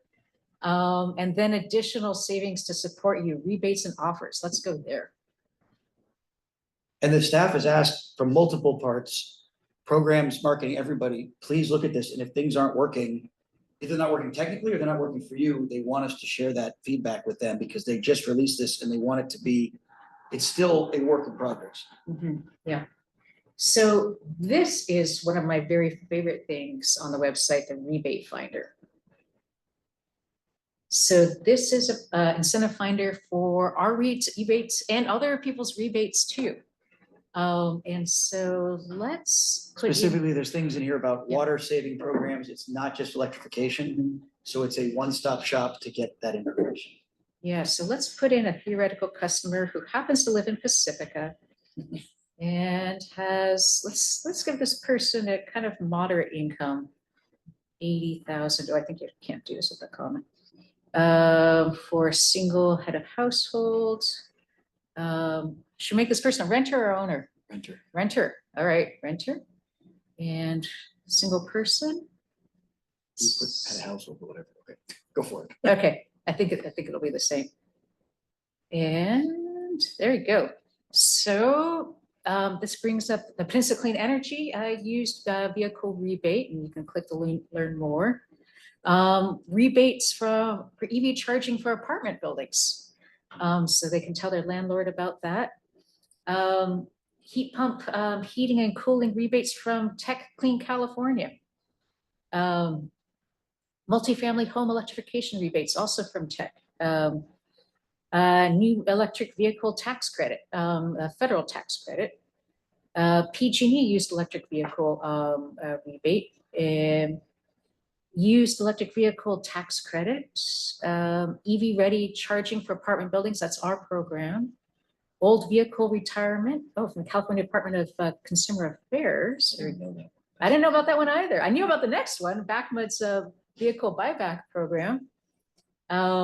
Residential charging solutions rebate. There's just so much. And you can select the filters on the left to narrow it down if you are looking for something specific as well. Yeah, let's say if you want to know about cars and trucks here, I'll just bring the vehicle related ones here. If you want to know about water heaters, it'll bring, oops, let's take cars and trucks off.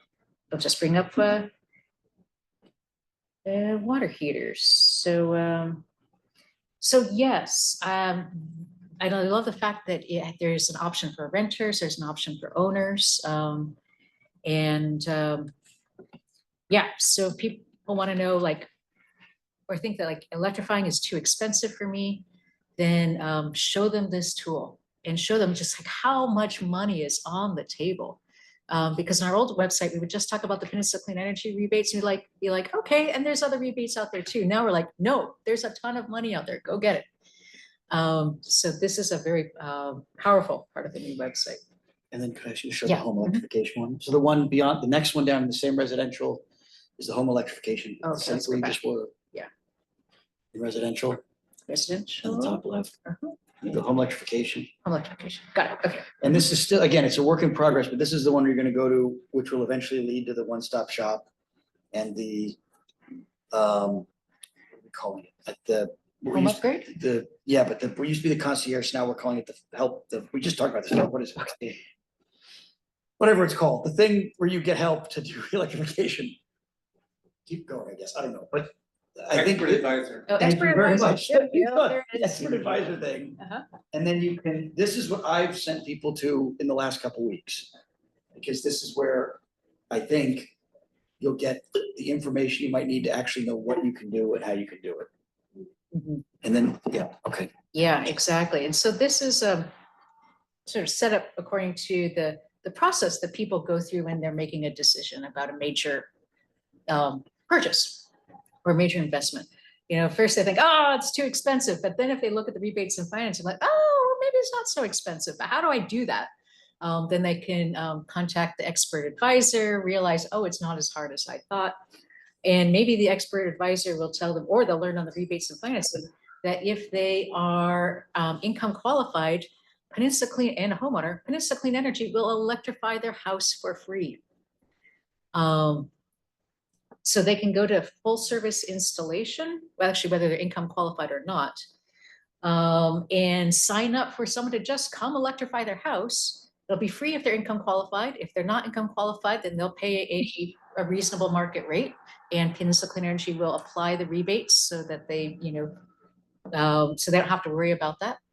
And then if their water heater dies within 48 hours, we will get them hot water. So that's the emergency water heater replacement. And so we have the phone number there. Directly it goes to the plumber, and they have a hotline. And that's been, I don't know if you guys had this, that's been the most difficult thing when my brother's hot water heater died. He just called his plumber. And I said, please wait, please don't do what you're gonna do. And they wouldn't listen to me, and they did anyway, because they didn't want to wait. And they put in the same thing they had. I'm like, I will come to your house and heat water on an electric griddle for you and pour it on you if you will wait a day. Somebody will come here. I have my induction stove in my trunk. I'll bring it over and water you down if you want. But they didn't listen. So I think that's gonna be a big deal, because we talked about this earlier. That's the point where we gotta get people. And once we get them, they're hooked, and then we win. Yeah. So it used to be that like electrification was hard and expensive, and we are changing that. So the electrification is going to be affordable and easy. And this is how. So you don't have to be an expert on all things electrification anymore. You don't even have to know what the term means. We purposely don't say that here. You just need to know you're out of hot water, and you can get this is the fastest way to get a water heater, or that or you're interested in electric appliances, you don't really want a deal, somebody will come out and take care of it for you. So that's we're taking out the difficulty part and making it easy. So I want to raise some ways more basic question. Yeah. How do we get people to go to the website? Brilliant idea. Tell them about it. Tell them, well, I think there has to be various ways, because do we have statistics on how many people visit our website? And what, can you give us a sense of what kind of audience we have? Oh, the audience. I don't know. The demographics. numbers. Oh, the numbers. I haven't looked at that recently. Because that's the critical thing. It's a wonderful website, but unless we get eyes on the screen, they're not going to find out about all these great things. Absolutely. Absolutely. So I don't have any easy answers except maybe, I'm an old school person, so I read the newspapers. There could be op-eds, but for younger people, it's got to be I don't know, more social media. I don't know, but stories about people that have done great things with the help of Peninsula Clean Energy, and then they say Peninsula Clean Energy, maybe I'll check it out, you know? Like the rebate stuff is a really good area, right? Yeah, yeah. Well, this is why we have a marketing team. Yeah. And so we do a lot with email because we have emails for about 2/3 of our customers. So that's very powerful because that, you know, we can just email to them and say, hey, we've got this new website and we've got this. Check out the rebates on the new website. Exactly. Yeah. Yes. We also do social media posts and advertising. Let's see, what else are we doing now? We just announced our 16 outreach partners, local CBOs that we work with on community outreach. One of them, Sound of Hope, is a Chinese language radio station, and they also do digital advertising. They send a tremendous amount of traffic to our website in Chinese. Wow. From their digital advertising. I should also point out, you can translate this website into English, Spanish, Chinese, or Tagalog. So yes, our partners also send traffic to our website in multiple languages. But yeah, we always love more help in so if you have a social media account, posting this website on your social media account and telling people there's so much money on the table, check this out, that would be helpful. Does anybody have any discussion points on this before the public address it? Oh, I have a lot of thoughts on this, which are all mostly positive and great. I love that this is happening. I think that it's much easier to digest. I like that there's not just like sub-pages nested in sub-pages and everything too. I think the singularly greatest feature here is the ability to translate into a lot of different languages here at the forefront and also on the rebate page, because a lot of the time the people who are searching for these things may not necessarily be English speakers. I think that there's still a lot of room for potential. I know this is not exactly the proper form to be pitching ideas, but maybe if they're heard somewhere, the fact that I remember that there used to be a fixed pricing page for some of the home upgrades suggested by, I just did a scour, I could not find it. Doesn't mean it's not there, it means that maybe it's not easy enough for me to find.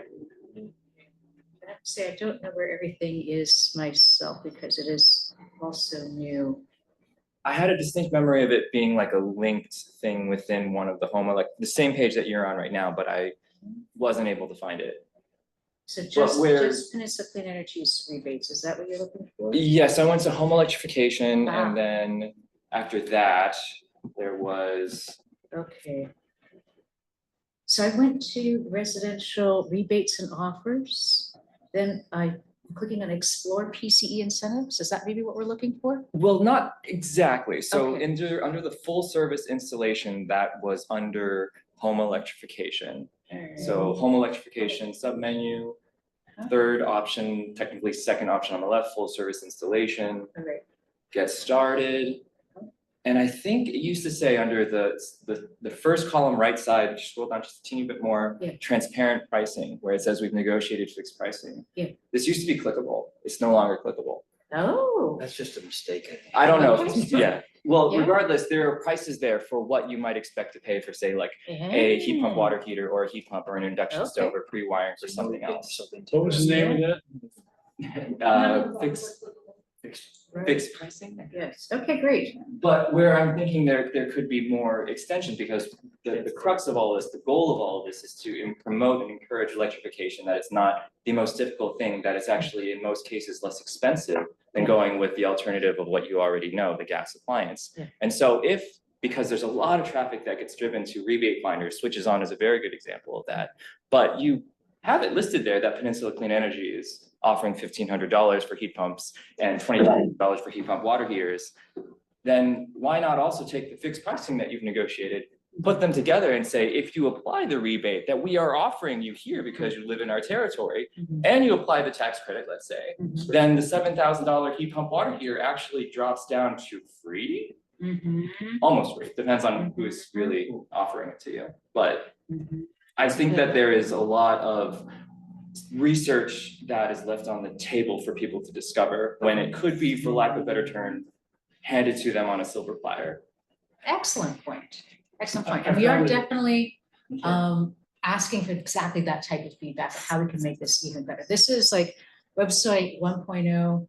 We have a whole list of edits that we are making for like a website 2.0 really relatively soon that will have a lot of kind of these great ideas incorporated. So thank you. That is a great idea. And so if you all have like are on the website and you think, oh, this could be better, send us an email. And we're going to add it to our tracker and implement it. I did find it, Joseph, in the search bar, put a fixed price in between. That search bar, so good. You don't like search bar? No, I love search bar. It's just the one place where I should have gone, the search bar. It should be easy to find on the website also, so I think you have an excellent. Multiple places to find it would be really good for people who are new to the site. They can find it here, find it there, find it there. Yeah, exactly. Great. Yeah, so we know the site isn't perfect yet. It's improvement. It's not perfect. So send us emails with how you think it can be better too. Should we take a screenshot of what we see and then send you the Oh, screenshot? that'd be helpful. Yeah. Or in the URL too. They work off the URL in this tracker. So the top, the address bar of your subpage are on. Oh, Says says that too. okay. Yeah, but if you want to like take a picture with your cell phone and be like, this is the page I'm on, that'll, and this is the part I of the like page. it. I'll try to do that. Yeah. Okay. Great. It'll mask it when you're in the site, it'll mask it just because of energy. If you click on the address bar, it'll go the full address that got used. Thank you. There's a whole lot more on this website to go over with you, but we are. Are there any over time. public comment on the website or anybody online? Cheryl, did you have anything? No?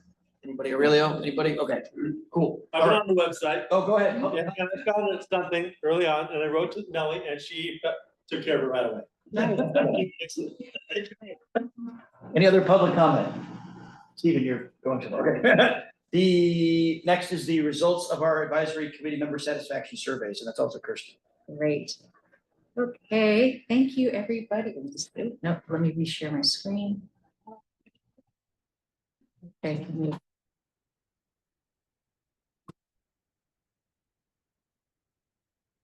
There we are. Okay, great. Thank you, everybody, for taking the annual CAC feedback survey in December and January. Here we have the results. Yeah, so first question, rate on a scale of 1 to 5, progress the CAC made in 2024 toward meeting its objectives. You all felt pretty positively about this, mostly 4s out of 5s. 1 person a 2, if you feel folks on the 5. Why you gave this rating?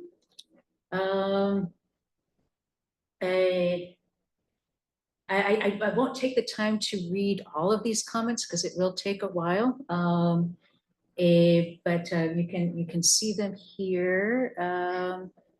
In terms of a number of people were thought that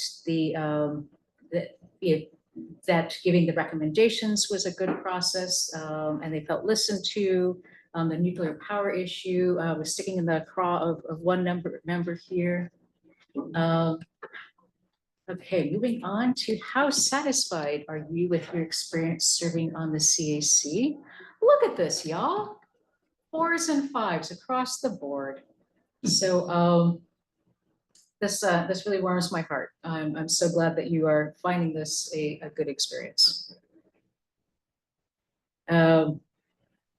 And why you give this rating, great knowledge pool, diverse group, if PC is effective, you're learning so much.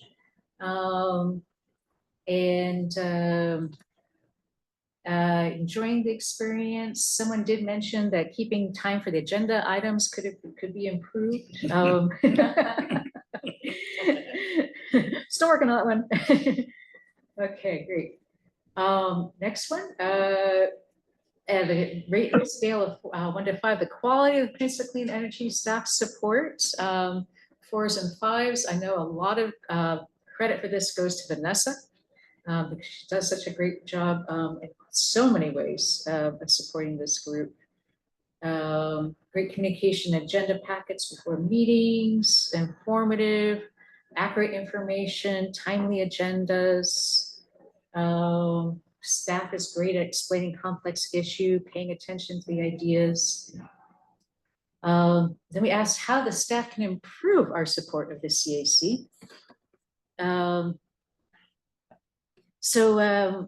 Suggestions are that all staff have summaries of CAC subcommittee meetings. So last subcommittee meeting on marketing, CAC members got pushback when suggesting to leave the color green leaf on the logo and the importance of clean energy being made clear on the website updates, and staff should be open to the CAC input. Most of the time it feels that the staff present general things or programs that are fully formed or not interested in input. It's more of a friendly FYI, very good point.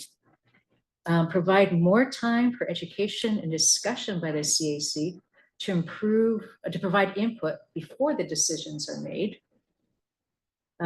Great support already.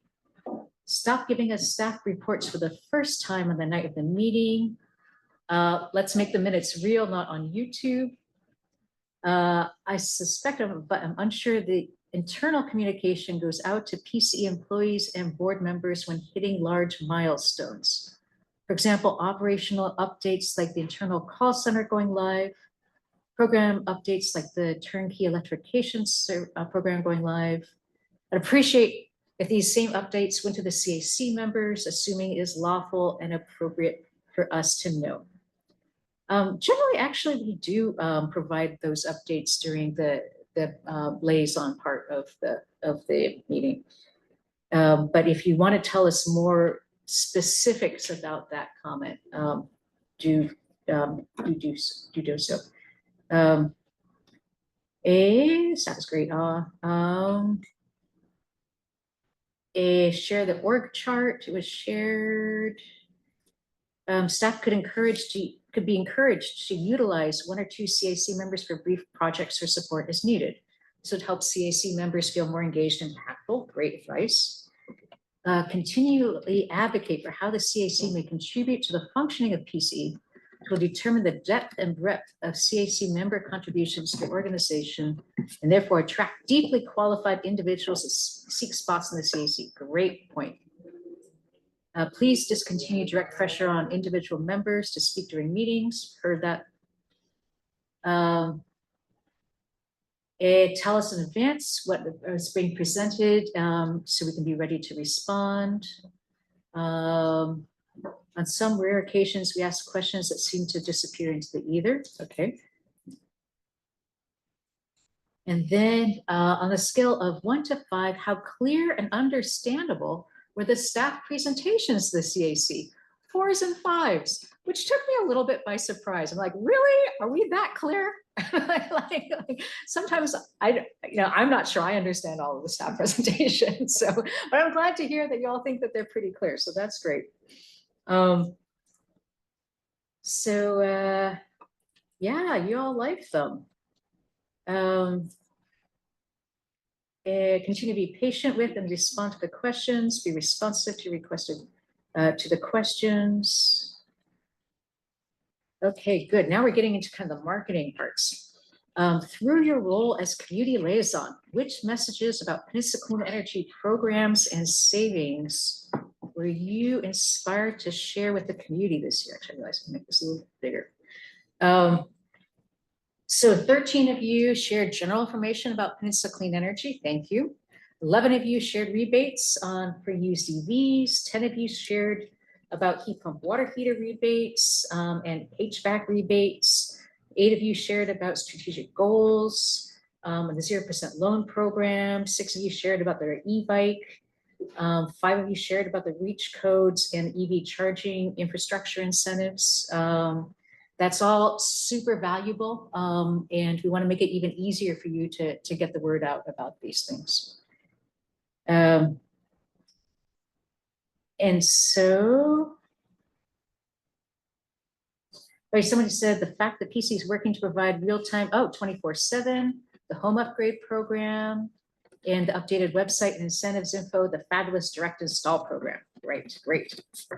And then how did you share these messages? A lot of word of mouth, email, announcements at meetings, Nextdoor, Facebook, LinkedIn. Great. And again, we want to make it even easier for you to share in all these ways. To again, help us, like to what Michael was saying, marketing is so important because if people don't know it's out there, then they don't know. So help us get the word out. And if you shared information about PCA events or meetings, where did you share it? Pacifica, lots of things in Pacifica, Caltrain, electrification event, events around San Mateo County, sustainable San Mateo County, 350, climate reality, love our earth, roots and watts, church, garden clubs, master gardeners, Actera, lots of great places. Here we go. If there are ways that we can make sharing information about Peninsula Clean Energy easier for you, please share your ideas here. More tabling at community events. I have got you covered. I am about to recruit you. Because boy, do we have opportunities. We are tabling. Someone thought it was always very easy to do. Someone thought it was usually pretty well done. Just get the information to us sooner. If there is a new message or update that you want directed to a particular demographic group, it would be helpful to know which means of communication has been most impactful or effective in past campaigns. That is a very insightful comment. If we say, okay, this is the target audience for this new thing, this is how we think it's been, this is how we think that this group is getting their information. If you share it in this way, that would be super helpful. Thank you, great idea. Continue to supply well-produced, visually engaging posts for social media and talking points about achievements throughout the year for us to use in conversations with our circles of influence. Okay, great. And then I think this is the last, this is the last one. Okay, what feedback did you hear from your community this year that you would like to share with us? Many people don't know who we are still. Yes, we know, but we're working on it. We're working on it. And so together we'll keep chipping away at that. And that was kind of the big theme here. People are still confused about what it is, who we are. Yeah, that's pretty much the big thing. Okay, thoughts, questions, discussion on all this, or anything you'd like me to go back to? Will we get a copy of this? Yes. Thank you. It should be in the agenda packet. It's on the website. Yes, but it also should be, it's in the agenda packet. Questions online? It's in the search bar. I had a couple. Sorry. On that front, okay, my thing, I think it was important in the first slide, several of us, and I didn't mention it, but several of us talked about meeting the objectives, and the objective of those 4-pillar mission statement that Griffin showed us earlier. It has come up that there's sometimes a disconnect between what our, not from us, but other people have sometimes had disconnect between what our mission is and our mandate or what our job is. I think it's good that we review that every so often. I think we should do it internally, not just when we're asked at the end of the year. Because I do think we do some of the things extremely well and some things we're not asked to do. So I think we should keep track of those 4 pillars. And I thought that was brought up there. I thought that was important. I know it's Michael, I'm outing you, but the DER is still a thing that we've still wanted from day one and been working on. And I don't want to lose track of that because we sometimes don't know how to push that or phrase that. But I know all of us have an interest in that, even if we don't know what it means. I think one of the things I heard in there, which I know is true, and I've said it before, when we've been invited to be on one of the staff or consultant gigs for a request for proposal or anything else, that has been the most I've heard from members. That's their most meaningful thing. They feel like they were heard, they were useful and valued. And so I think it's important that others, I know Kathleen and Robert have done that. I know Stephen's done it. But I think if there are opportunities for that, we should push for that because that makes people feel the most individually valuable. I've heard that every time. Cheryl's done it, I think. The social media, I haven't done a lot because I don't want to violate the Brown Act and I don't want to get in you asked me to do something this week and it kind of goes sideways sometimes. I don't want to really, I think we could use some, not maybe training on that, but just like you said, if we know what worked for you in the past, that would be helpful for us to repeat in the future. That was my comments on that. Okay. Yes, good point. And we had a social media post that was going sideways, it may still be going sideways. These things tend to linger, in like, the Emerald Hills Redwood City area. But next door is getting weird because I was allowed to comment on it from Pacifica, so it may not be quite as local as it used to be. We'll just call you out as being a liar. That's why nobody uses Twitter, because why would you want to go in that cesspool? But for our stuff, it was very much, you know, we said some truths, we were like, you're lying, and that's frustrating. So anyway. Yeah, so we have, the staff, we've come up with some talking points that we think work pretty well for next door. That we're just kind of finalizing, and then we're going to share with you all. So if you see like something, you know, misinformation on next door, you know, dive in and send people to our website. You know, I tend not to argue with them, but just say, hey, here's the facts. It's less expensive. You can see the price comparison on this website. Do you want to say something? Do you want to say something? Agree. Anybody online before we go public comment? Okay, public comment. No, okay, thank you. Okay, next is our marketing. It's you again, Kirsten. It's marketing and community liaison update. And what was your birthday? Okay. Okay, great. Okay, good. So thank you so much to whoever brought up tabling, because our busiest tabling time of year is coming up in the spring, because we have 21 member jurisdictions, and about 2/3 of them like to hold an Earth Day event in April. And so we try to be everywhere all at once, and we need your help. We will pretty much end up working multiple events every weekend day in April, and probably the beginning of May. But these are the events we know about so far. Definitely more will pop up. And these are relatively bigger ones also, where we often find that we're busy, we need multiple people to help us out. And it's great fun. Nellie comes out and helps us. I just signed up. Oh, thank you, Nellie. Yes, I forgot to take the survey, and so I just signed up for my availability. Oh, thank you. So see you guys there. Yeah, and thanks to everybody who has come out and helped us out in the past. It's a huge help. You don't have to feel like you're an expert on everything, because we have different roles for the tabling. You can see we have a very colorful spinny wheel there. The easiest role at the table is to work with the kids. They spin the wheel. You ask them a easy energy trivia question from a sheet. And then meanwhile, a PC staff person, because there will almost always be a PC staff person, takes a brochure and goes talk to the parents. So if you don't feel like you have all the answers, that's fine. You can be on working with the kids on the spinning wheel. And that allows us to attract the families there and talk to the adults. So again, you don't really, we'll train you up. You don't need to feel like you don't need to know everything. There will pretty much always be a PC staff person there to answer any difficult questions. But often what we just need is extra hands. Does anybody know offhand now whether you might be available for one of these events? I have a question. Yes. I try to go back on here and realize that the agenda goes away after about 8 o'clock. So I can't go back on here to look at it. So I'm looking at it right now. I'm looking at upcoming events. I can't find it. That agenda page is my pride and joy. How dare it? That was on it. I'm sure it says. But I want to be able to go back and look. I can't tell you right now to get to my question. But I can go home and look. Yeah. Okay, thank you. Yeah. So I'll get back to you, I guess. You want to, okay. Kathleen, you want to do something? Yeah, I can do probably the Menlo Park and Atherton. Fantastic. Basically, get up here, I can take I'd love notes. to do the 427. That's a Sunday, right? Yep. Okay, wonderful.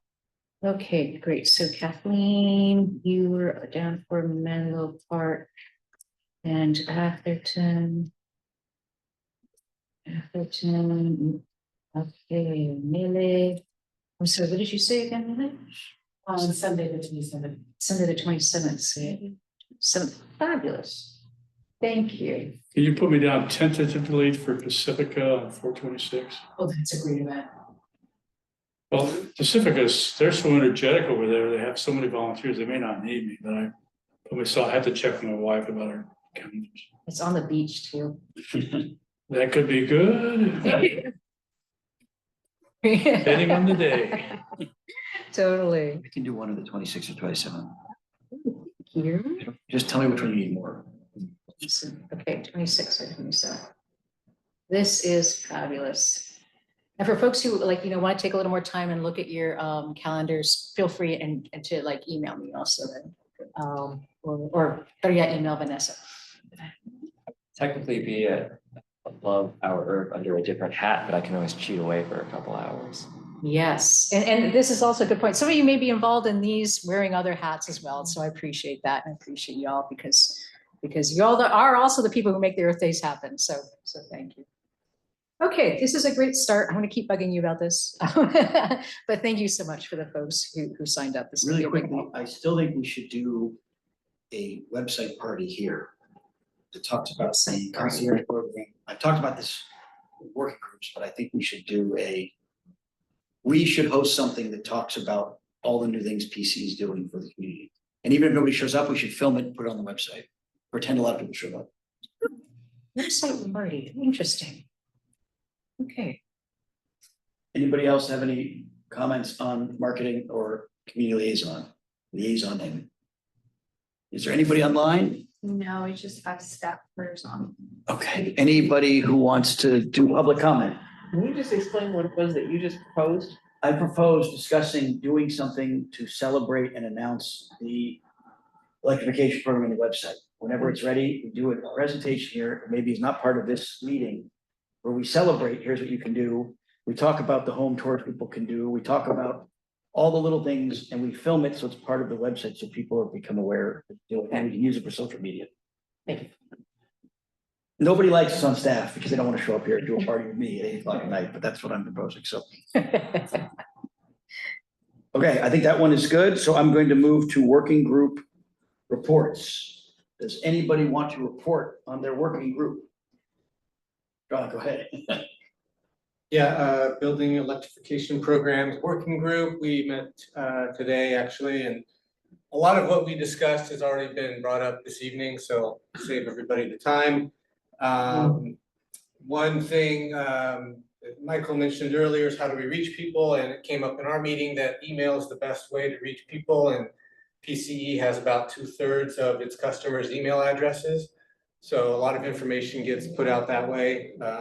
We were specifically talking about how do people find out about the emergency water heater replacement program. So there's that. We also discussed briefly AB 306, which was brought up earlier in public comment. It's a very troubling bill, so we need to do what we can to dramatically change it or defeat it completely. The Bay Area Reach Codes website is been revamped, but it hasn't really been populated with model ordinances yet.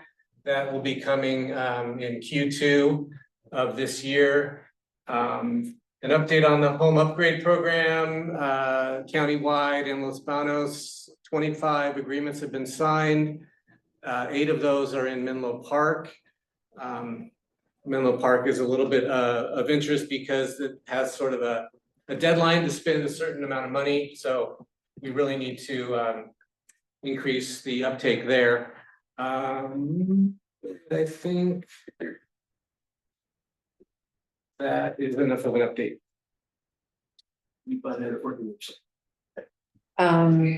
Since Remy's not here, I can give a quick update for the transportation group. The last thing we did was provide some feedback on a draft flyer about the EV resources, the rebates and EV advisor. So staff had put together a nifty little flyer and we just gave them some suggestions for spiffing it up even a little bit more.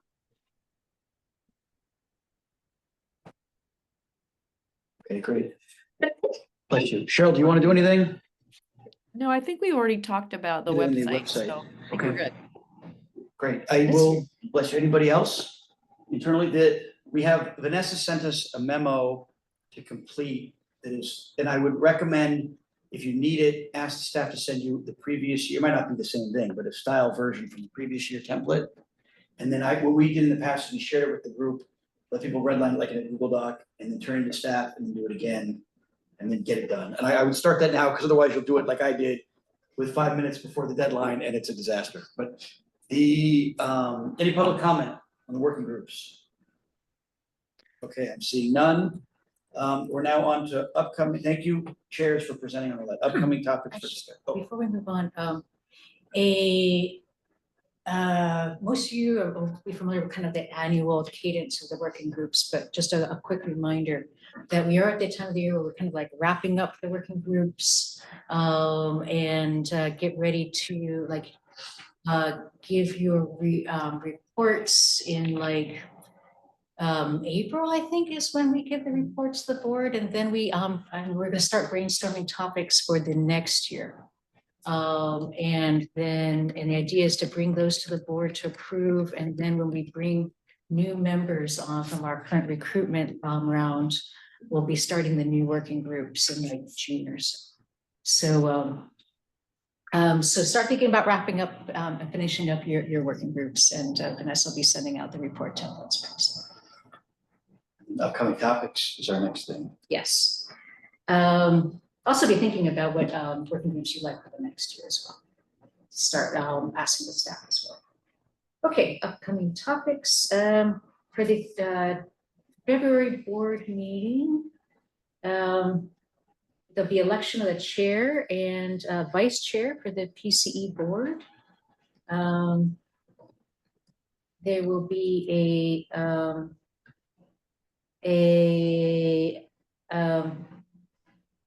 an amendment to a contract we have with Macmillan Electric to include some batteries in the program that contract works on. I'm afraid I'm not super familiar with that.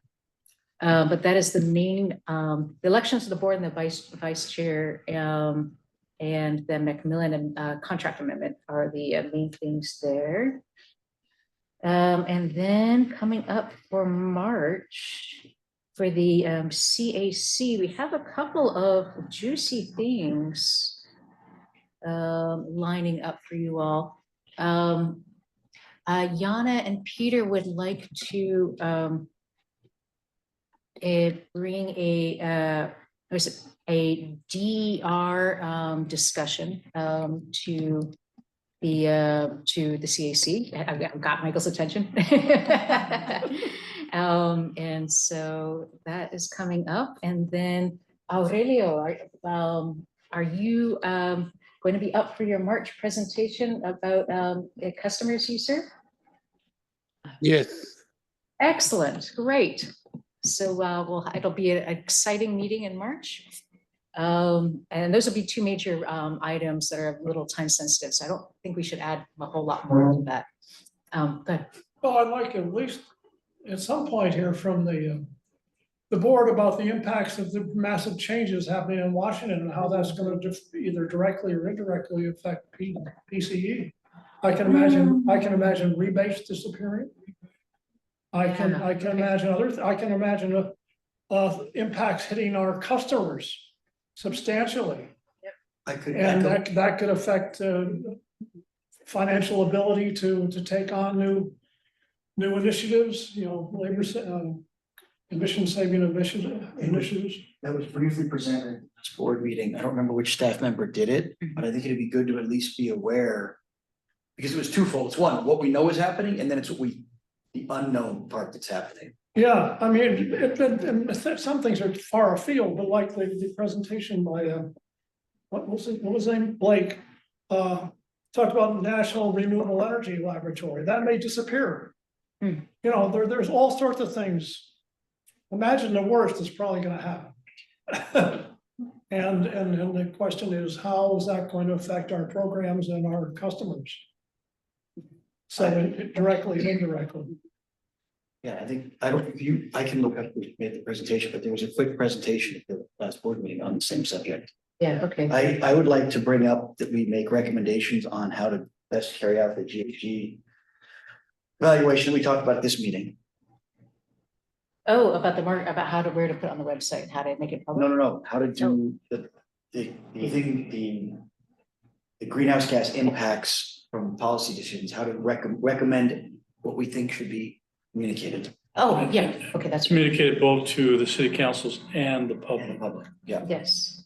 How to communicate. Right. GHG recommendations to city councils. Good.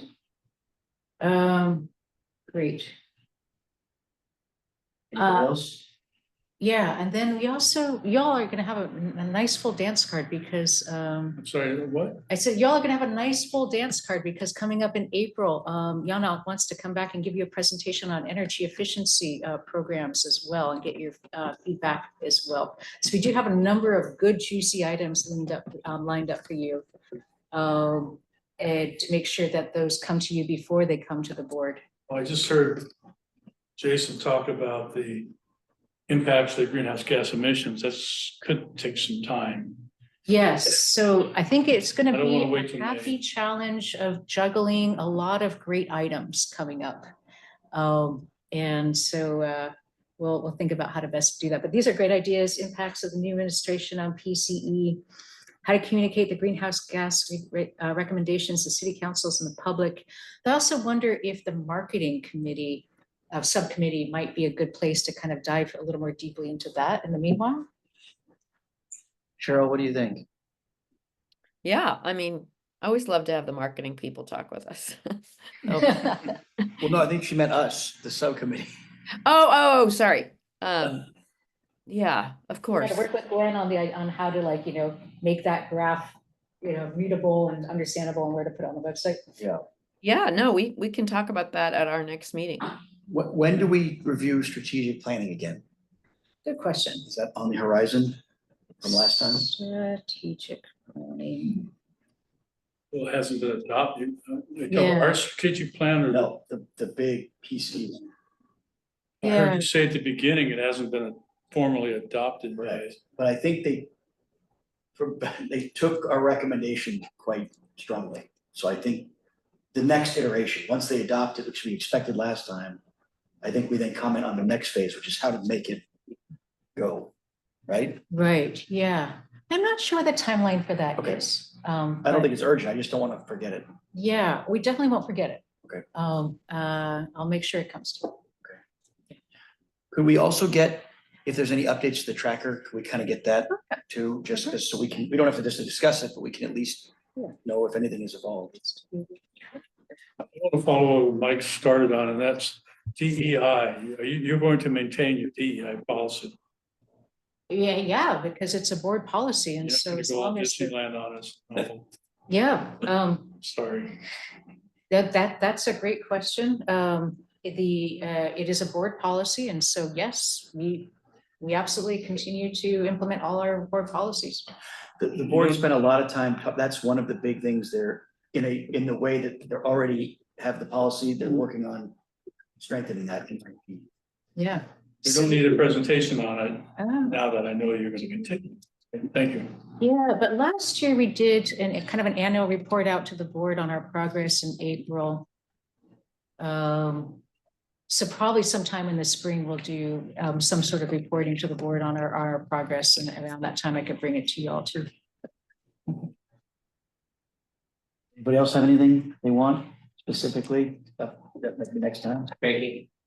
Banking, yes. Banking. We brought it up for many, many months. John has Yes. asked to get a report on the investments in the banking. Yes.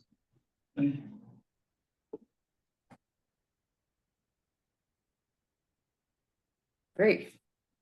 Members of the public. Online. Okay, great, thank you. Committee member reports. I've got 2 minutes to get us out before 9, which is not a record. It's not good. Okay. Is there a member of the public that want to comment on the non-apparent members' reports? Oh, go ahead. Oh, no, I put the slide too fast. Okay. Sorry. Okay, we're gonna get out 2 minutes early, of an hour late. Okay. Thank you, everybody. I think we're good and we are adjourned. All right. Till next time. Thank Thank you. you.